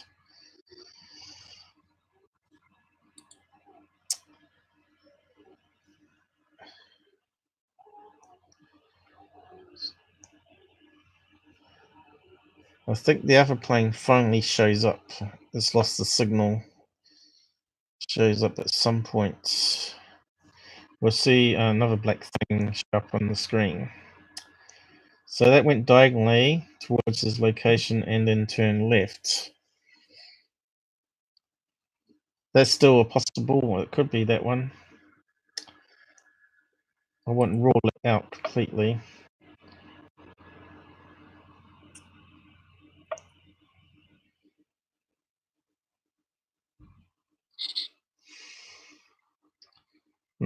When did the other one come up? Might have to speed it up a wee bit. See how the CPU goes.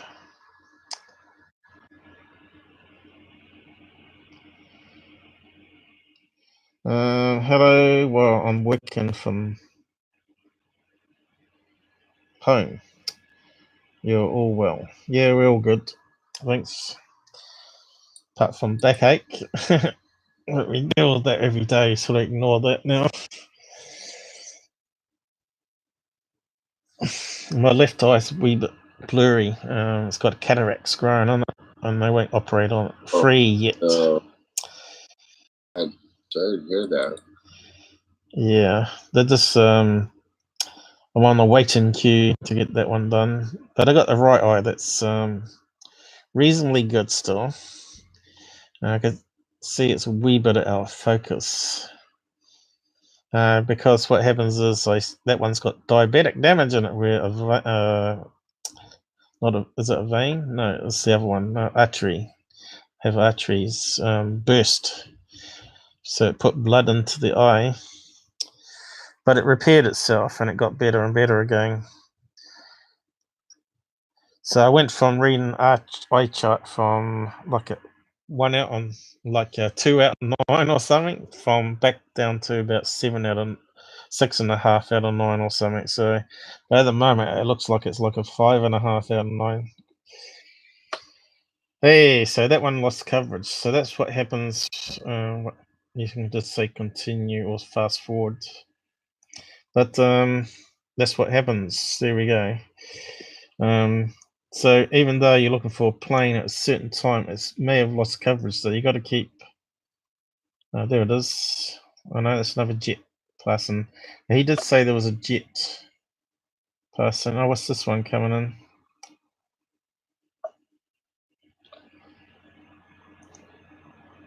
Another small plane heading this way.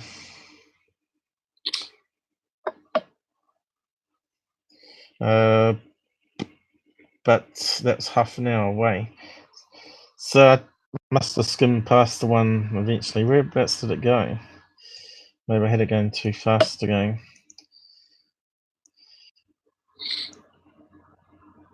Was that the one?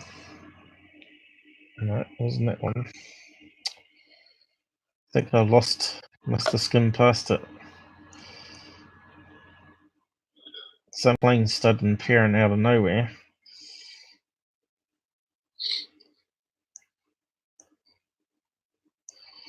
Let's see, what was the time that I had set? I'll go back. We got a snapshot here.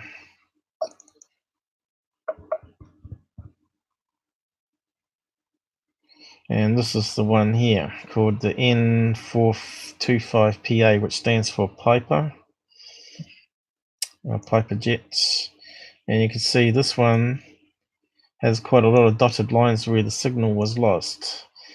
But we worked out where he was standing was about over here. And at this point here, the plane's heading towards him at 6:15, which was dead on the money. But for some reason, I didn't see it pop up on the The time, I think I had the right time. Oh no, I typed in the wrong time, didn't I? I typed it in as 06 when it should have been 18. That's why it's not coming up. So that's why we do these things, mistakes. So I need to go back to it. Well, that's the one we're looking for this plane. Is that the one? I'll just show you on the screen if I can get it back. There it is.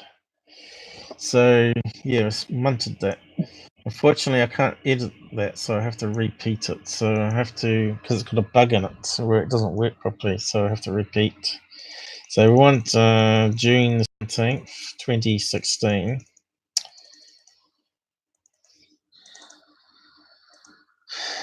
I thought you might have picked me up on that mistake there. I had it 12 hours out. Yeah, we wanted, what did I say, 18. We wanted it to be 11 o'clock at night, which turned out to be 19 hours ahead, which makes it 1800, which is 6 o'clock at my night, not morning.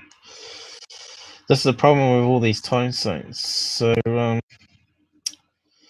if you get it wrong, it messes up your analysis, of course.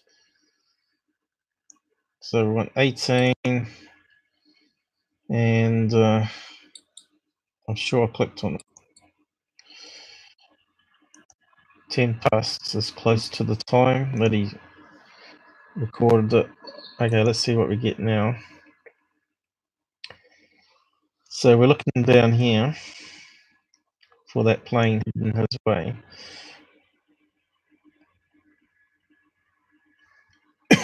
He's down here somewhere.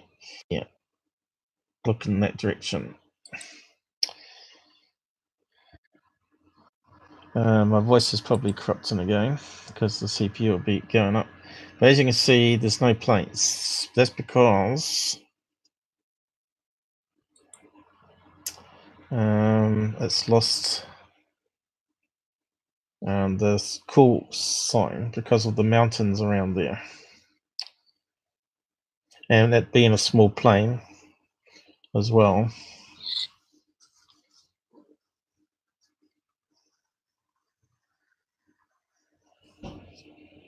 So we're looking for when it pops up around about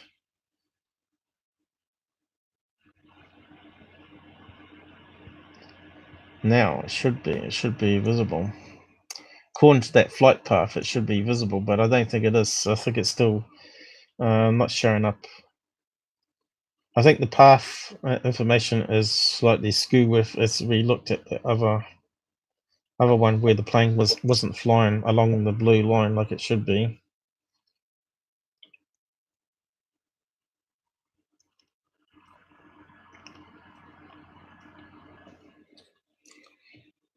So it's now 20 past, so it's gone past the time. I'll see if I can speed it up now. Don't want to do it too much because we'll miss it.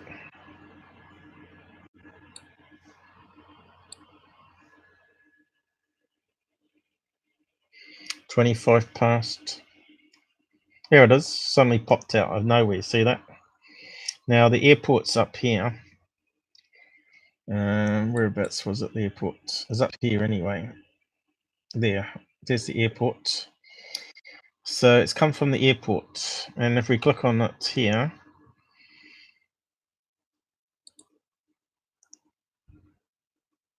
hopefully it will give us the flight path.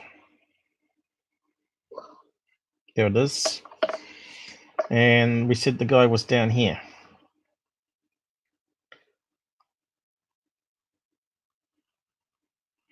Now if you hover over here, let's scroll down. You hover over here, you can see the time is 18:14, which is my time, but when you translate it back to local time, it turns out to be 11:15 at night. And this is where the guy was standing on this road here. Look in this direction. So it maps to that particular plane straight off. And I typed in that registration number, and I found this picture here of the plane, which actually come up in Flight Trader, or what was it called? Flight Radar 24. And here's the plane heading towards his way, which is a Piper. And of course, we got a picture of this particular plane at night time, which is this one here, with the bright green and red and the two spotlights, because it's just taken off and it's probably still, is it going in the right direction? Yeah, so look, it would have been coming around here, and now it's going back around here. So in that time, we didn't see any of the signal as it was coming around here. But you see it would disappear again. Now it's not following the blue line. You can see here it's slightly out, but it's kind of a bit crazy.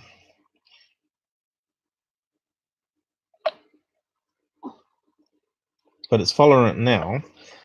It seems to be a bit of hit and miss there, doesn't it? So it's following the flight path that's listed on the screen.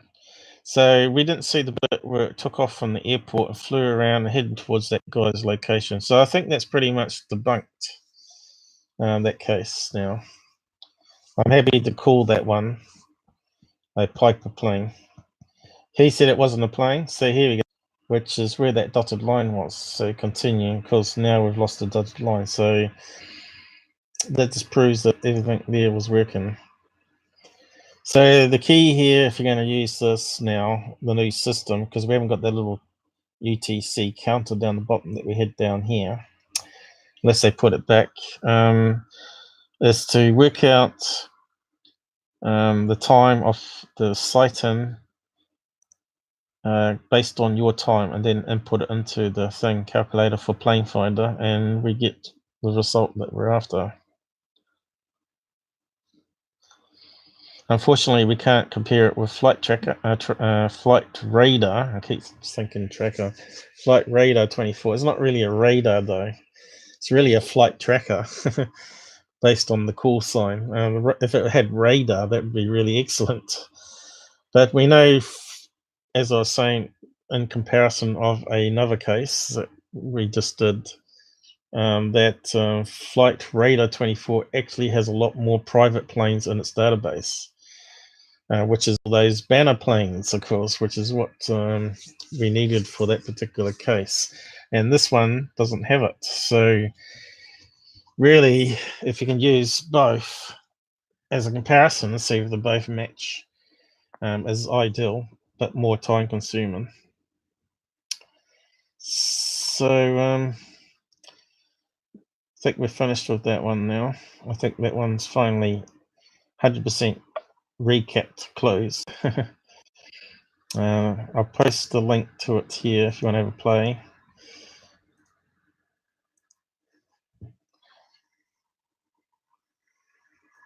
Tucson, what do we call it?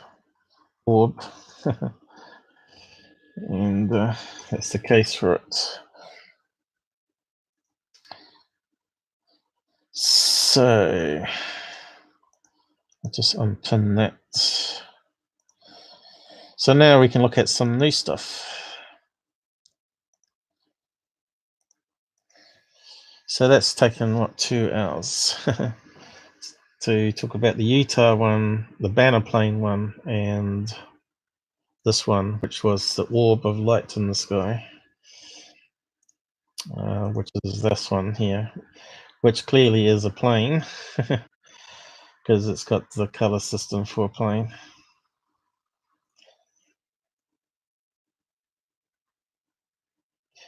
bit of a shame that we couldn't see some wings popping out there.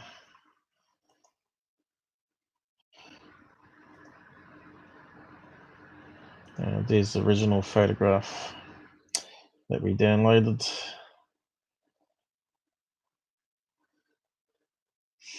So it's still got its landing gear down at that stage, and as it turns, obviously the landing gear would go up. So our CPU should be settling down a bit, and the voice should be back to normal, hopefully. Yeah. Are you still awake? A little bit. A little better now. So yeah, it would be good to test you out, John, with a particular case on a planefinder and see how you go on. Go for it. I'm not sure how we would test you. You'd have to become a live stream. I suppose you could set up a camera behind you and we could watch what you're doing. That would be interesting. And you'd have to lock a cat away because the cat would be jumping up, interfering with your research. Oh, count on that. Yeah. So let's have a look at so was there any other things that we need to cover? I think secure team did put up something. I haven't actually looked. I don't think I had time. Yeah, just put something up 45 minutes ago. Well, let's do a quick check before we go back to doing MUFON cases. Okay. Well, let's just check UFO interest too. So what's UFO interest got up? So he's got this one here. Let's see if I can zoom in. Yeah, here we go. You want me to put the Secure Team 10 link? No, I got it all booked. I got it all bookmarked, but you can. Oh, the one that he just pulled up? No, I'm on. Yeah, I'm on UFO interest page at the moment. So Steve Quayle, guest on 2419 show, writes, our film team in Peru was followed for over an hour by a cigar UFO. Someone or something was more than curious as. So I would like to see that full video then. UFO, this looks like a lens flare to me. Oh, yeah. Or reflection. So UFO event was within hours of the 5.6 earthquake that struck the coast of Peru. So that one would actually be good to see if we can find the full footage. So it's on coast to coast, eh? Could have been an earthquake light too, my God. Well, actually, that's a good point. There's not an earthquake light, but if it's transformers that explode, they actually do big flashes of light like that. That they do. But yeah, do we see a UFO there? I don't know. Is there a link to it? Maybe we can have a look at that one. So he's saying here, what's he saying? Seriously, I see a flash reflected on glass. Well, it's hard to say if it's glass there or not.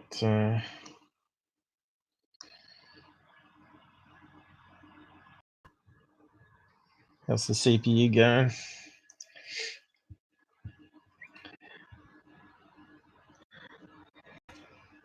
Looks like that might be the only picture we got then. No video clip? Oh, here we go. What's this one? Looks like the same sort of brightness. Mm-hmm.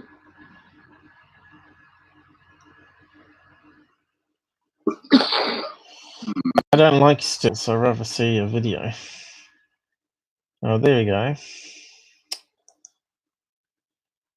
That one looks more circular. Back to that one. Well, that's it. So they only take stills. Well, let's see if we can save it and have a look.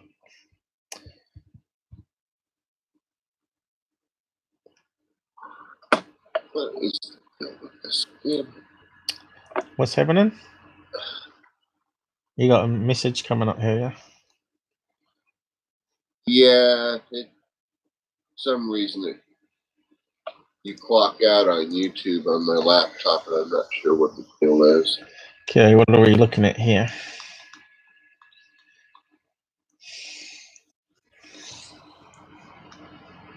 It's hard to say, isn't it? Well, that certainly is a perfect circle, isn't it? But what is it? They're saying it's a UFO. It's Glenda the Good Witch and her bubble. To me, it looks like it's closer to the camera than the tree. Would you say that? It's hard to tell the difference. Yeah, well, there's no depth field, really.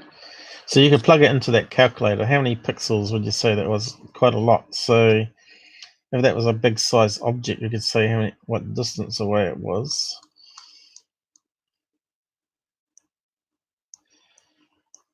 It kind of looks like it could be filmed through a bit of glass. I don't know. Is there any telltales? Is someone defrauding us? What's that there? I can see something there. What's that there? A boat on the water. So that looks like a round object too. Could be a bird, I suppose, far away. Could be a boat on the water. Talking about a few pixels there, 4 pixels. So that's going to be a sight more pixels, this one. So now we can see the pixels. So what's that look like? 20 across, 20 down. Yeah. I don't think we can do much in the editor of that one. But yeah, it allows us to zoom in at least. I suppose you could compare. Yep. So that's the one.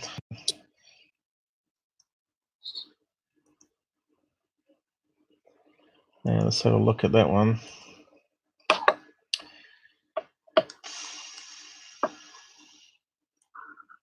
It's pretty good quality image here, though.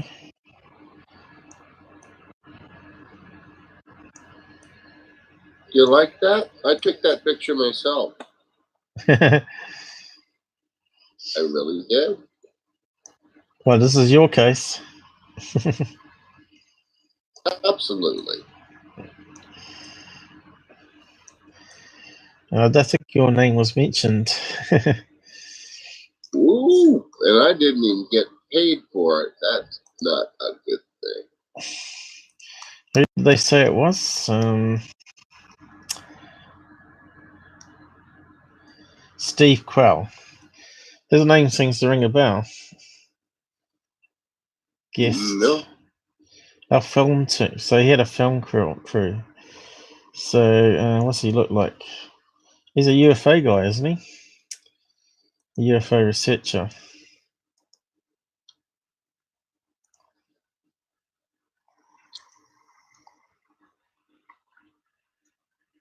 Here he is. Giants, dead scientist, gold medals. There he is. Is it? There he is. Seems to ring a bell. Prepare for the return of the Giants. Steve Quell. Genesis 6. So he's a religious person by the sounds of it then, hey? Yeah, he's got his own website. So if a UFO was following him around, where's the video? It's a bit suspect straight away, isn't it? And look at all the advertising here, 40% off, all of these links. So it looks like a web page that a school kid wrote when it first came out back in the 1980s. It's terrible. I won't spend very long on a site like this. It's just terrible to look at. So what does it say here? Iran is threatening to retaliate if Israel continues to target their assets in Syria. So he's got a appended news feed on here. If front page coast to coast, because that would have been the first thing that you want to put people to direct to, your latest case. 10%. Use this code, Steve Quell's favorite herbal medicine. There you go, John. You need some of Steve Quell's medicines. So, yeah. So far, I'm not sort of impressed with his websites.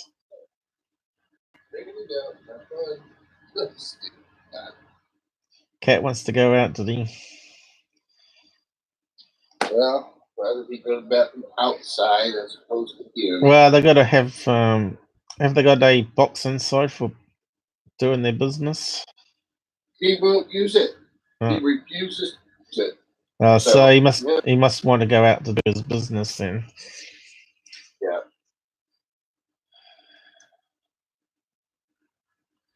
Steve Quell has a Facebook. Steve Quell, coast to coast.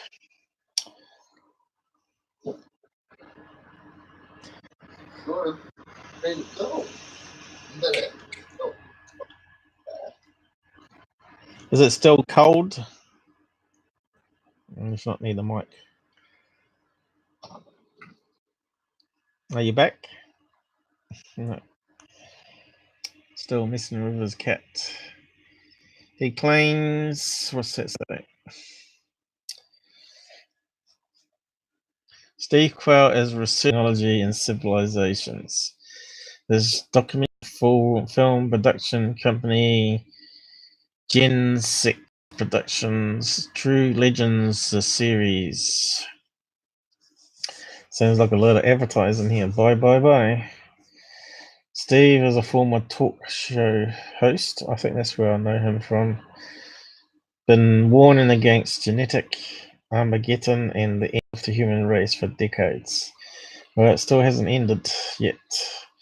He claims transhumanism and the hybrid age is the most dangerous advancement in the technology war against humanity in history. So we'll probably have to look at what that means.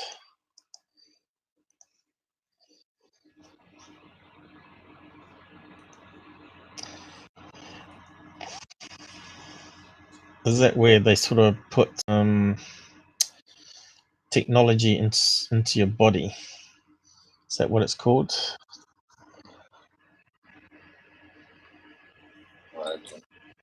You don't know? Are you back with it? I know not. Well, we're going to...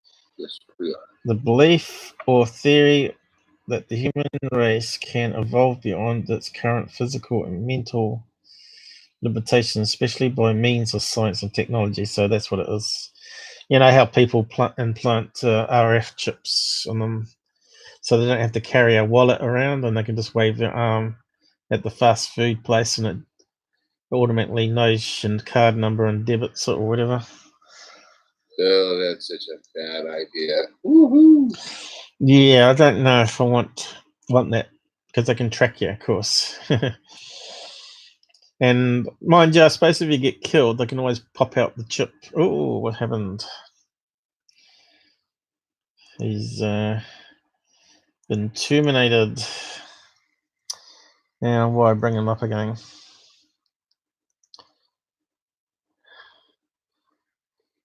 Hello. It's not loading yet. Dragon. Where did you go to?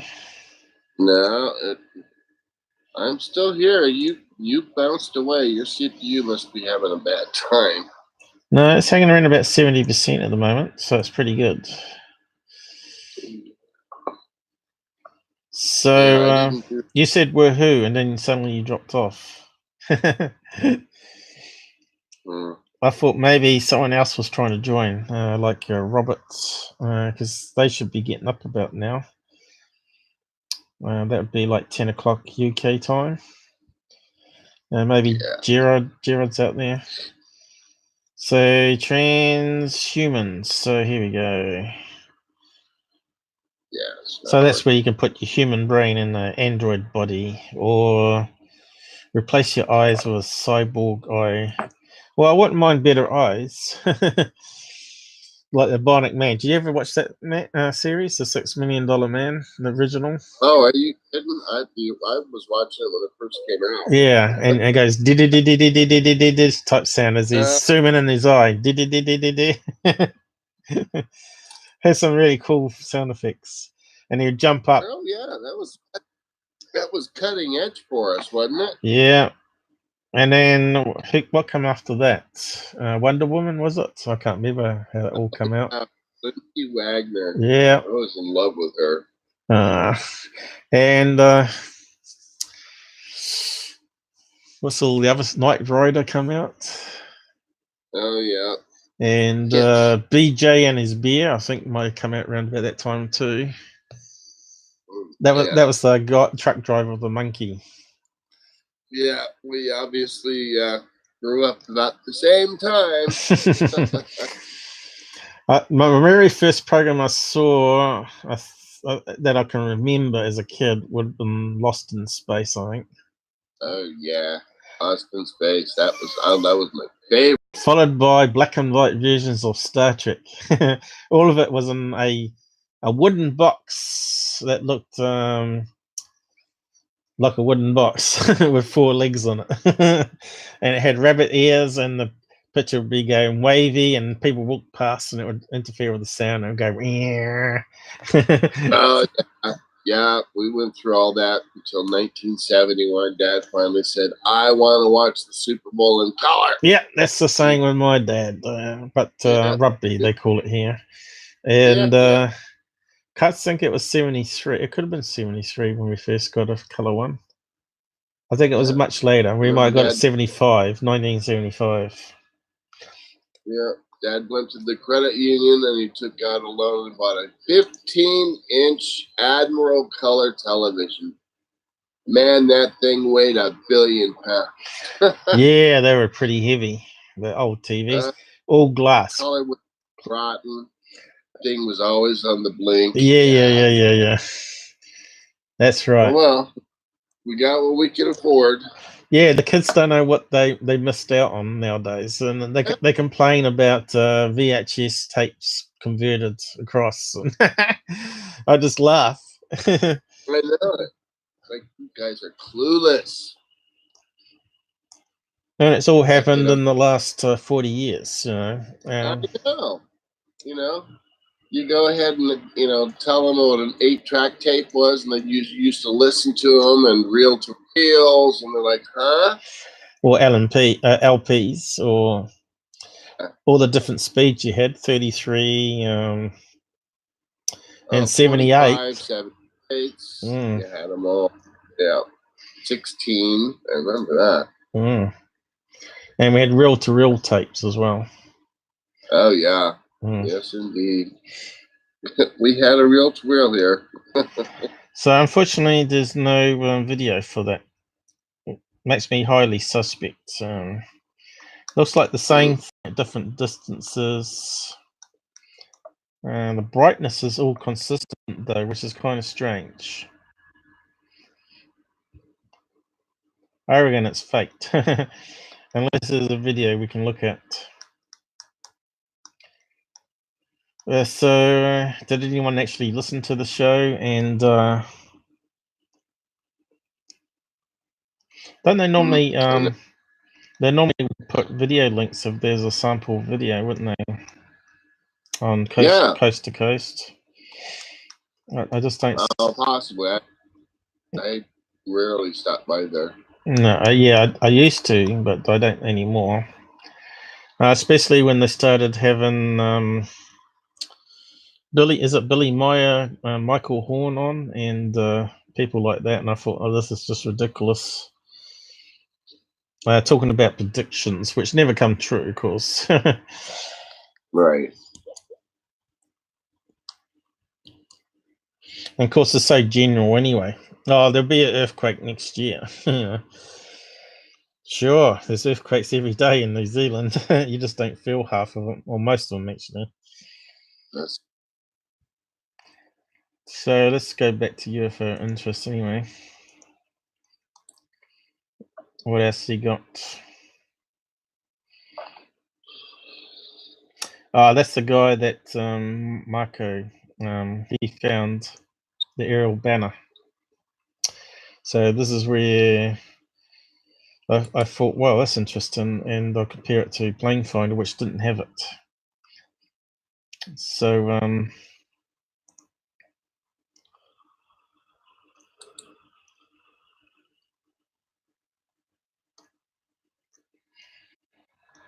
he found the plane type, and here you go, aerial banners for the ownership of that plane, which I didn't look at before, but there it is there. That confirms me, because other people have also said it's a banner plane. And now what's this one? Many asked me how I found the exact original image of the fabricated fake alien contact announcement at UN. I started selecting some cropped frames from the fake video, trying to search with reverse image search, which is what I have done in the past as well. Sometimes it works, sometimes it don't. Yep, so the UN video was called Erdogan, which is probably the person that put it out.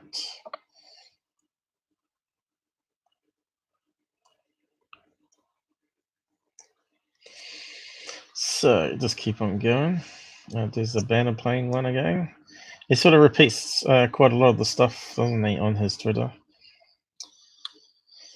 Be careful these days. Jordan Safer. He's the guy that works with those bad dudes called David Wilcox and Corey Good, which are fakers, hoaxers, talking about secret space mission. Right, that's what we looked at last time. Was it were you with me when we looked at that one? Yeah, we did that one with the fake moon. Yeah, we looked at that one last time. So he hasn't got anything new there apart from the banner plane. And this one where someone zooms in and wobbles around the image in a video editor to make it look like it's a camera. So security, we'll have a quick look. How are we going for time? 2.5 hours coming up. So security, here we go.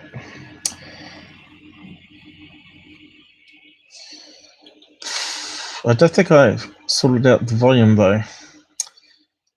Don't think the volume will be working. Okay.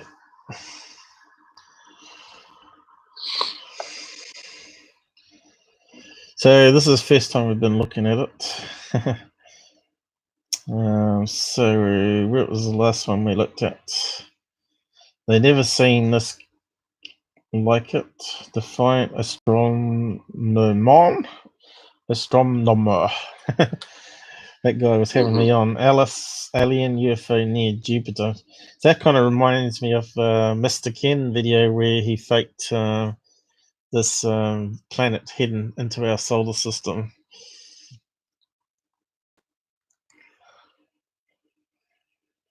Scary unknown force. So we looked at the car one. So he's put 2 videos up since I last looked. 1 day ago, 1 hour ago. So he's knocking them out. So let's have a look. I'll just make sure the sound's muted.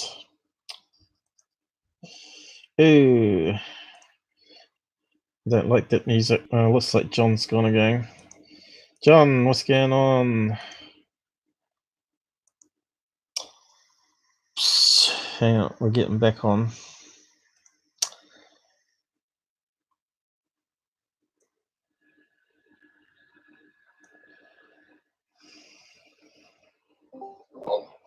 You keep going on me. Are you there? Hang on. What happened? Was that me or you this time? No, that was you. You were completely offline. That's very strange. Maybe they're doing some updates on the web version of Discord. Could be. Yeah. That's what went off Discord. You disappeared. Right. That's a problem with people being on it all the time when you're trying to do improvements. So I got this one up called I've Never Seen Anything Like It, so I'm not sure what it's about. I got it muted, so let's have a quick look, see if it's anything worth worrying about. More unknown objects captured in a very specific area of something I didn't quite catch it. In space, by the looks of it. Hey, what's up, guys? Secure team. Earth and in space. First, want to start off with a clip captured by backyard astronomer who was taken. Well, he's got his own camera. Why is he not taking pictures of it from his backyard? You. That's what I was thinking. So he's put some animation up there. Nebula, which is situated within our Milky Way. Now, we've had this one before where the deep space satellite appeared, which was a plane that was flying in the space in between, and they got the red lights captured on it. So I don't know if this is going to be something similar. Very strange occurred to seem to happen around this massive cloud of dust. Snapping pictures and videos of the nebula. Well, they do look pretty good, but what's his equipment that he's using? It doesn't say.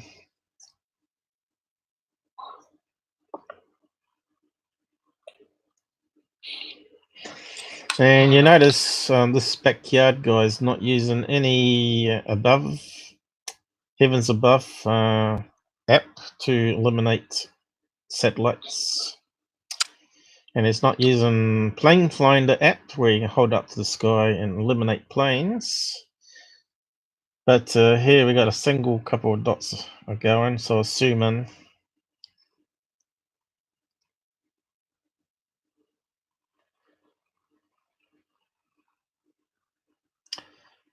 so far it could be a balloon, could be a plane, could be a satellite, could be a rocket launch, although we're not seeing a contra.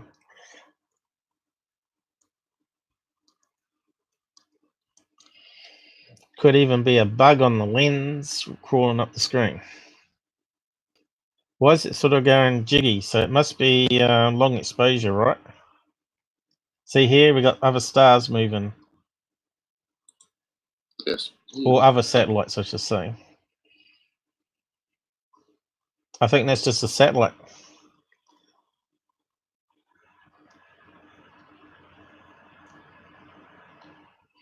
And the light's just reflecting off. And the other ones are faint because their solar panels are probably not angled the same way. So what's he trying to tell everybody? That it's not a meteorite?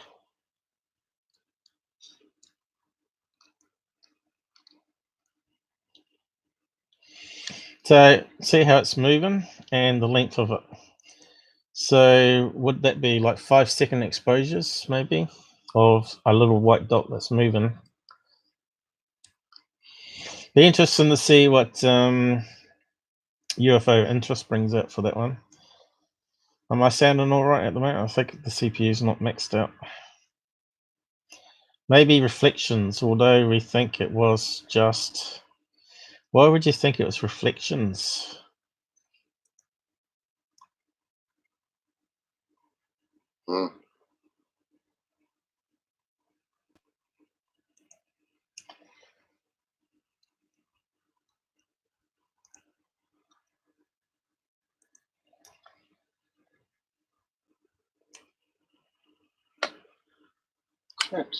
So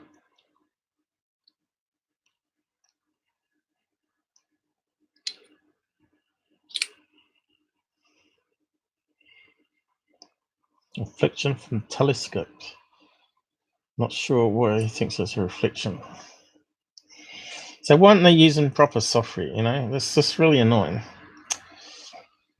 Why is that gone full screen? I didn't want full screen anymore.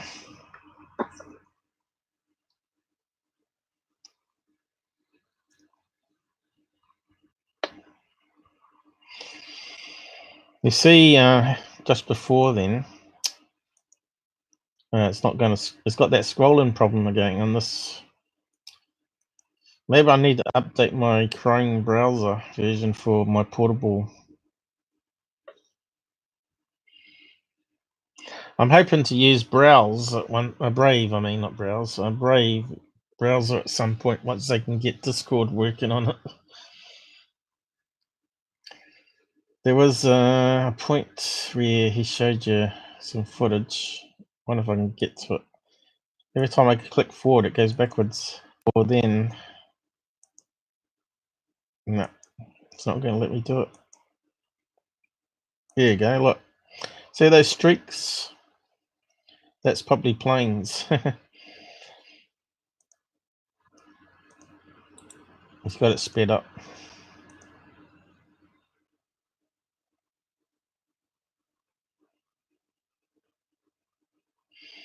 Planes or satellites. It just won't let me get there. Just goes past it. So this one he did last year, I think, and he's going back to it again. It's just you can see here that's just a satellite on long exposure. I think that one was 20 seconds. You can see here it's not a cylinder. You can see it's in chunks. Same as what you get with the rolling shutter. So for this is objects moving, reflecting sunlight, and then it's taking a snapshot. But it's waiting 20 seconds in between taking a new shot as the satellite's passing overhead. So it makes it look like a cylinder.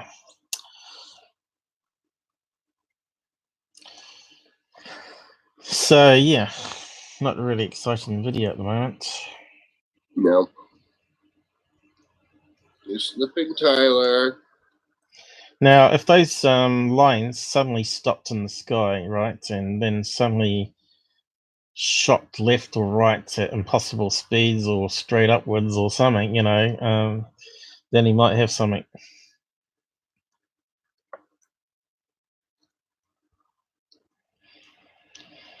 But I actually debunked this one.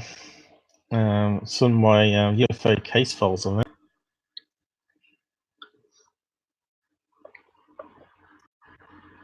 And we even found out what satellite it was. We found out where the backyard astronomer was aiming its camera. And we worked out exactly the name of it. I can't remember. I think it was an iridium one with the big solar panels on it. Oh, yeah. Hey, Jamal's joined us. Good, you're up late. What's the time now? 11:30. It's almost time for John to go, I think. We may have to. We have to make it a short one. I think maybe 3 hours. What is it today? I've lost track of time. It's Wednesday, isn't it? My sister goes home tomorrow. Thank God. Yeah, we've got 4.5 already. Friends, 100th live stream, good stuff. Yeah, did you see my little animation at the beginning? I think it was a bit 100% CPU, so it would have maybe glitched. I played it twice. I played it later on when the music wasn't playing, so it may be better the second time. I may just upload it as a separate video tonight too, and people can watch it on YouTube in proper quality.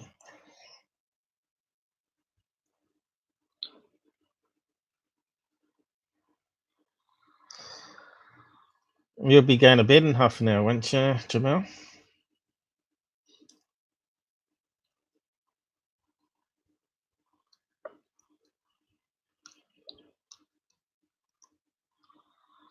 So here he's got Soho pictures, and I've been through that before too. the sun, camera in space, and a lot of the artifacts people say spaceships is actually turns out to be Saturn, where you get a circle with the lines horizontal. It's actually Saturn. And you also get Venus, and you also get radiation artifacts. So you get streaks, and you also get transmission errors as well. CCD, I think it's CCD they're using those. CCD errors as well. I'll keep playing it. So what are we going to look at? See if I can determine what it is. Suddenly appeared on the city to a satellite where I only saw an enormous object. So if you got an object in space that big, right, near the sun, it's going to be massive, you know. It's going to be like planet size, Earth size. So is he saying this is a hidden planet or what?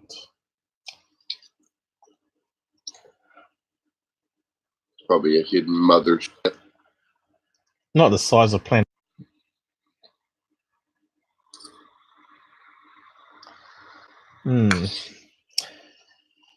So he's not actually showing what it is he's looking at there. Just blabbing. He likes to blab. Why? It sort of pads out to 10 minutes. See, it's 11 minutes and 14. That's because if I didn't have ad blocker, you'd probably have an ad at the beginning, ad in the middle, and ad at the end. Or maybe even another one. So I can't seem to scroll. It won't let me scroll. Here we go. So remember Gerard did this one called a mass, what's it called? A mass ejection event.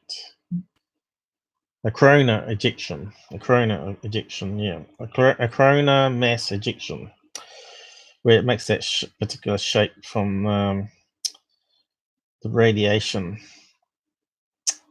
or the plasma. Now what are we looking at? Something in the water. Headlines: fish was found washed ashore. Wow, they look like ducks. Lots of fish. Yep. Poisoned water.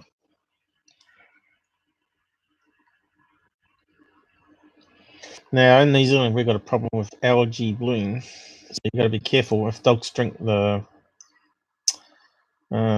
water that's got algae in it, that can kill them, as well as humans. In the rivers. Sure. In the rivers here now. I think it started when some American or Canadian fishermen come over with fishing rods and didn't sterilize them, and it had some spores on it, and it sort of took to the rivers over here. So that's a problem. Oh God. Yeah. So affected everything in the rivers. It sort of suffocates the fish and everything like that. So what's interesting about this video? Lots of dead fish. I suppose so. We'll analyze it and see if there's any toxins in them, eh?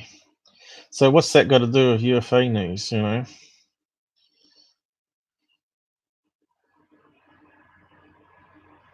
Razor sharp heads.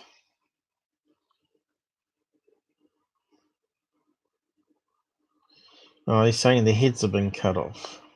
Maybe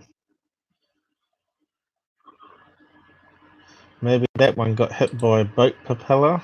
You know, if you got all that fish and boats are going over it, they're going to chop off some of the heads as it's going over top. Yeah. Anyway, let's have a look at the next video. The man is nuts. He likes conspiracies, doesn't he? So, my God. Huh. What's Jamal wanted to check to say hi and seeing if there were any trolls to kick out. You like to kick trolls. I set up PaySale, so we'll be able to transfer some funds soon to help support your work. Okay, mate.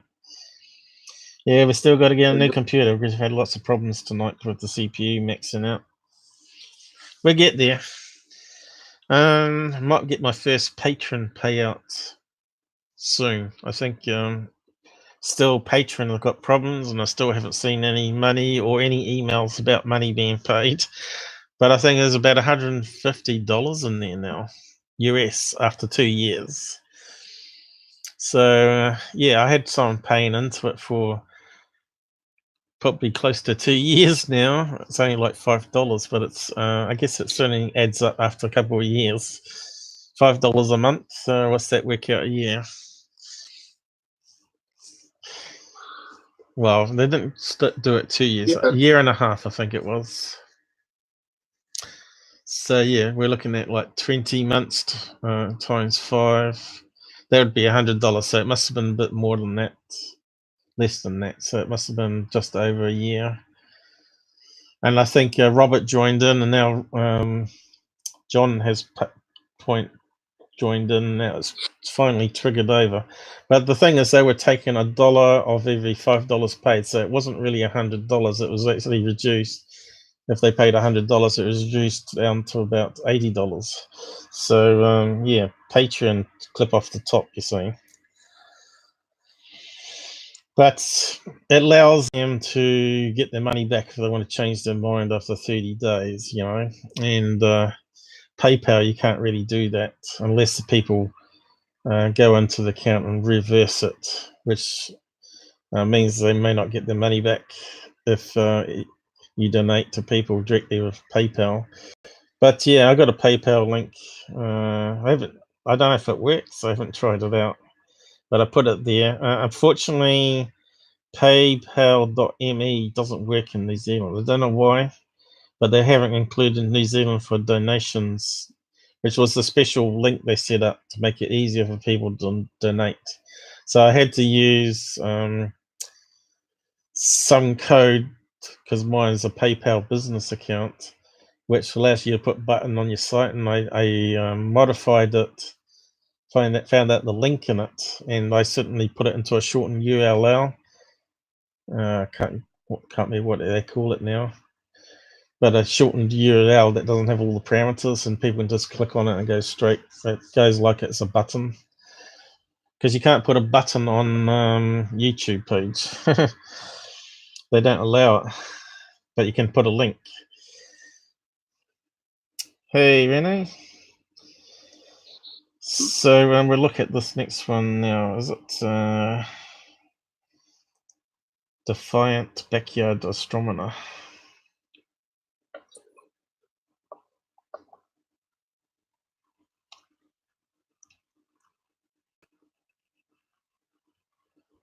Alien UFO near Jupiter this time. Prove me wrong. I'm pretty sure Scott Brando will have something put up soon. He loves this emanation, doesn't he? He used it in the last one.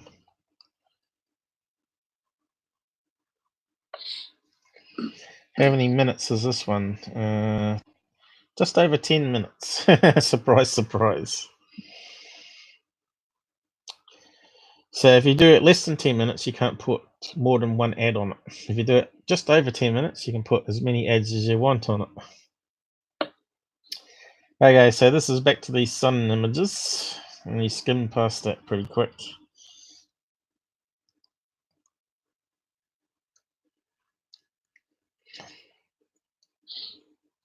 So that's just what we looked at just before. So there's no new footage, is it? Not really. What's he saying? So he's saying it's a cigar one, even though you can see it was long exposure, 5 seconds or whatever it was. Of course, it's a cigar.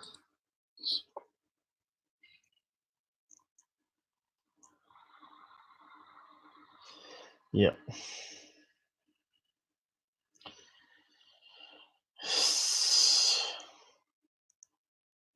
So what are we meant to be proving this guy wrong? Straight away, it's long exposure. They haven't used any apps to say if it's a satellite or whether it's a plane flying overhead. It's just ridiculous. Harvey, top astronomer, says the apes. I don't understand. Are they saying that rock cigar that took off out of our solar system is back again? Because he's photographed that long exposure thing. Yeah. You know, it's just rubbish. Is this Daily Mail or something? Is it? Where does it say? It's got ads down the side.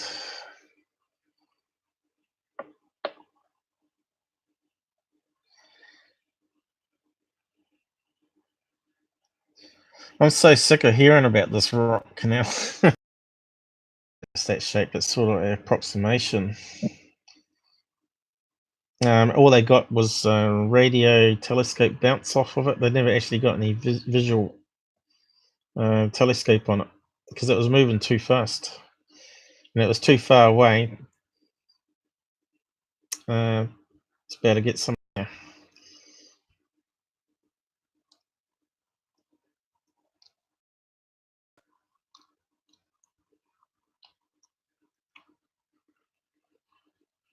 They don't have any evidence to prove it. We don't. He's making wild speculations.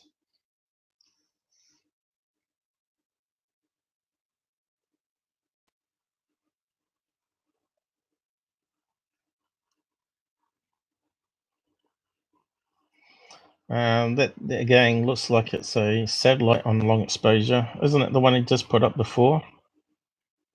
You can see the segments as it sort of snapped the image and it's sort of joined it for 20 seconds and then it closes for a certain amount of time and then it reopens again.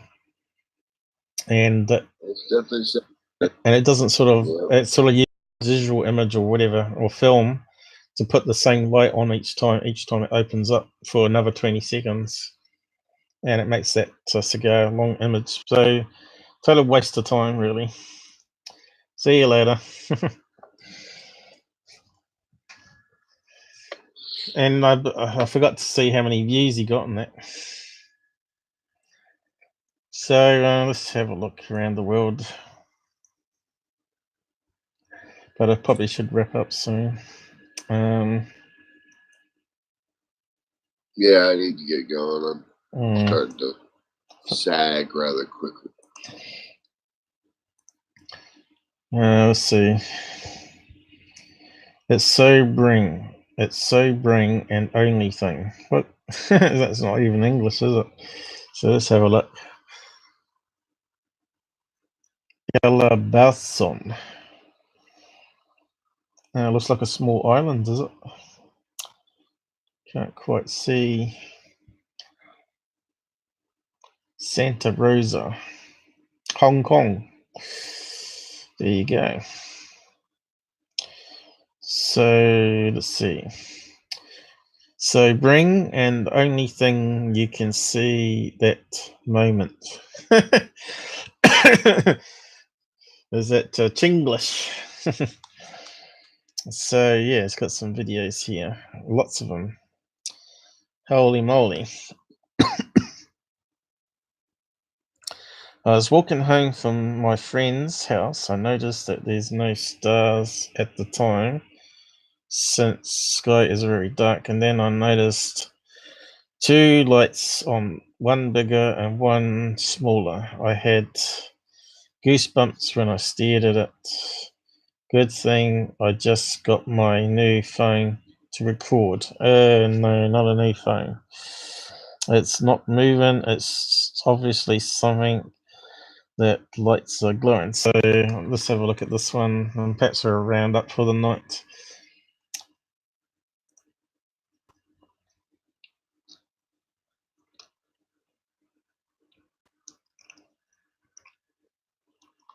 So it looks like it's filmed. How's the CPU going? Looks like it's all right. Looks like it's filmed in portrait.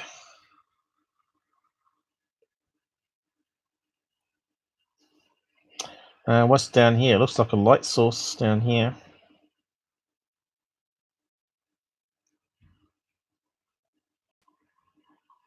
Yep, street lamp.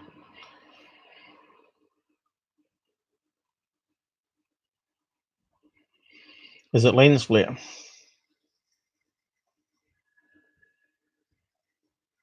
I can't hear you, John. Are you still there? Or did you drop off again? I'm still here.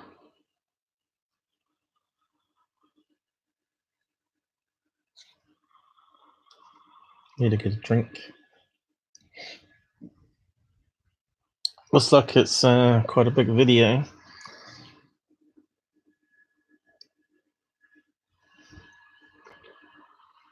That's better.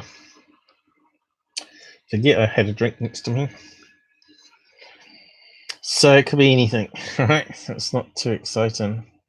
It's not moving.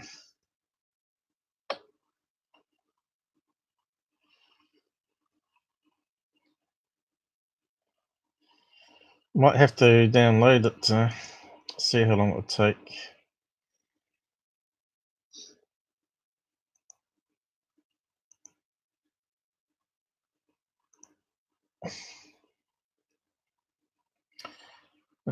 Here we go. Play it properly then. Oh no. It's going pretty fast, but it's a pretty big video. Look, it's 194 megabytes. 10 minutes away. I wonder if he's got any snapshots. No. See, you should always take snapshots as well.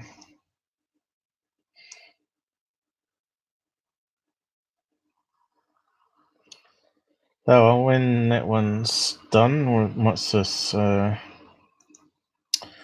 up another one while we're waiting and have a quick look. We'll wait the 10 minutes for it, but yeah. I think we might have seen that one before. But we'll have a look. Forest one. And whereabouts is it? Slovenskon. Slovensko. So we'll have a look where that one's downloading.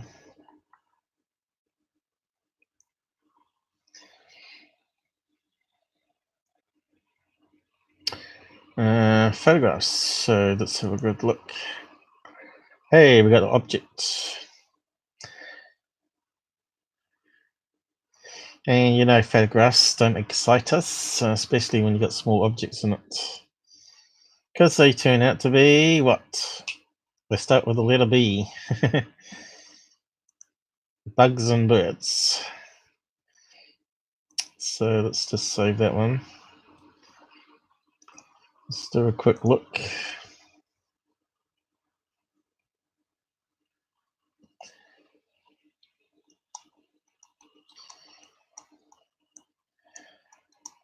Well, we got some motion blur.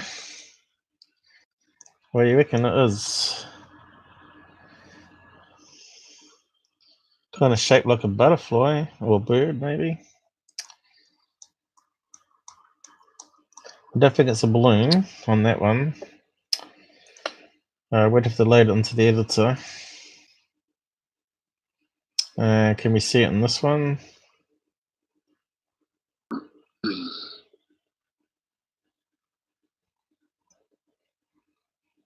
Is it something up there I can see? I better save it. Could be a garbage bag balloon. Yeah, we'll see if we can enhance it and zoom in, I guess. Alright.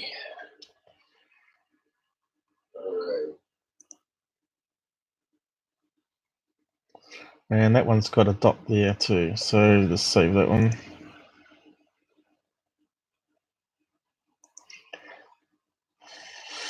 So, yeah. Did we look at all those ones? Where was the one on this one? Well, Paul, as much as I love you and want to bury your future children, I'm signing off. Oh, I'm going to wait for the star one. That's all right. I'm tired. I need to go to sleep. Thank you. You have a good night, my friend. Yeah, you too. Oh, here's that bug again. We'll catch up on Friday. I forgot to say before he left. I might be trying to do Friday at 1 p.m. my time, which will make it more available to people in the US to join us. I think it works out to be about between 6 p.m. and 9 p.m. American time, or 8 p.m. American time. So I'll be doing afternoon, and it'll be like midnight UK time. So everybody that's night owl will be able to join in. So I might be doing Friday on the just after my lunchtime anyway. See how it goes. So I'm gonna have to try and set my alarm to wake up to be able to do a live stream that time. I'm hoping that we can get some guests on to talk about their UFO experiences as well. More people. So let's plug those in. How's that video coming? Looks like it's slowed down. So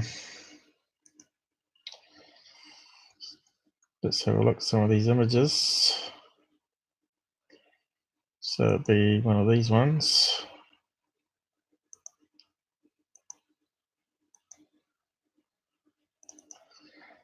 Well,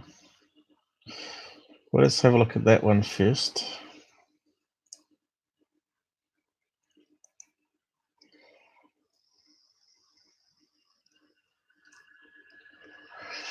Well, I suppose I could carry on next time with these ones, actually.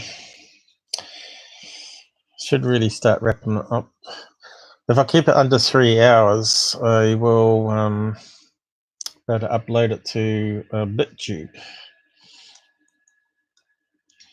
Let's see if we can zoom in on it anyway. You can see here we're only dealing with a few pixels, so I'm not too hopeful, and we'll have a look at the video next time probably, because it's going to take a wee while to download by the looks of it. Paste into a new image. Scale up. I think it's going to be a butterfly or something like that.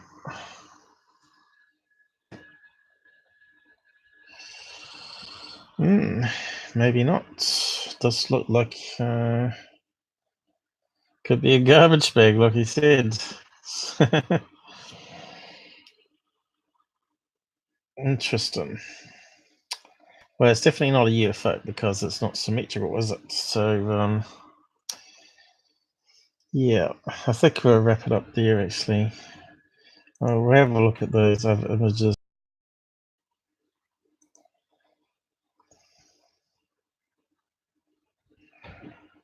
I can't see it in this one. It's there still. Looks like it's hidden. Certainly looks constant. It's rotated, see that? Bang, bang. That one's got motion blur. It's got all there in the middle there.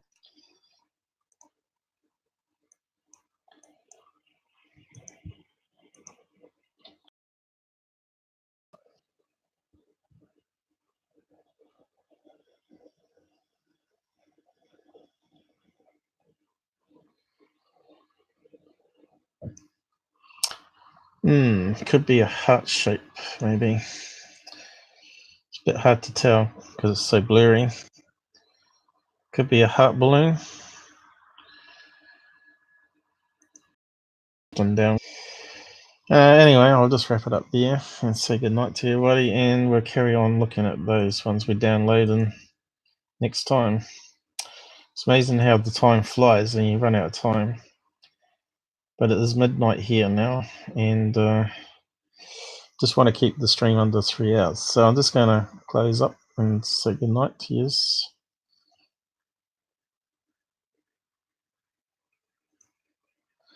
Good night. Like and share. It helps me out.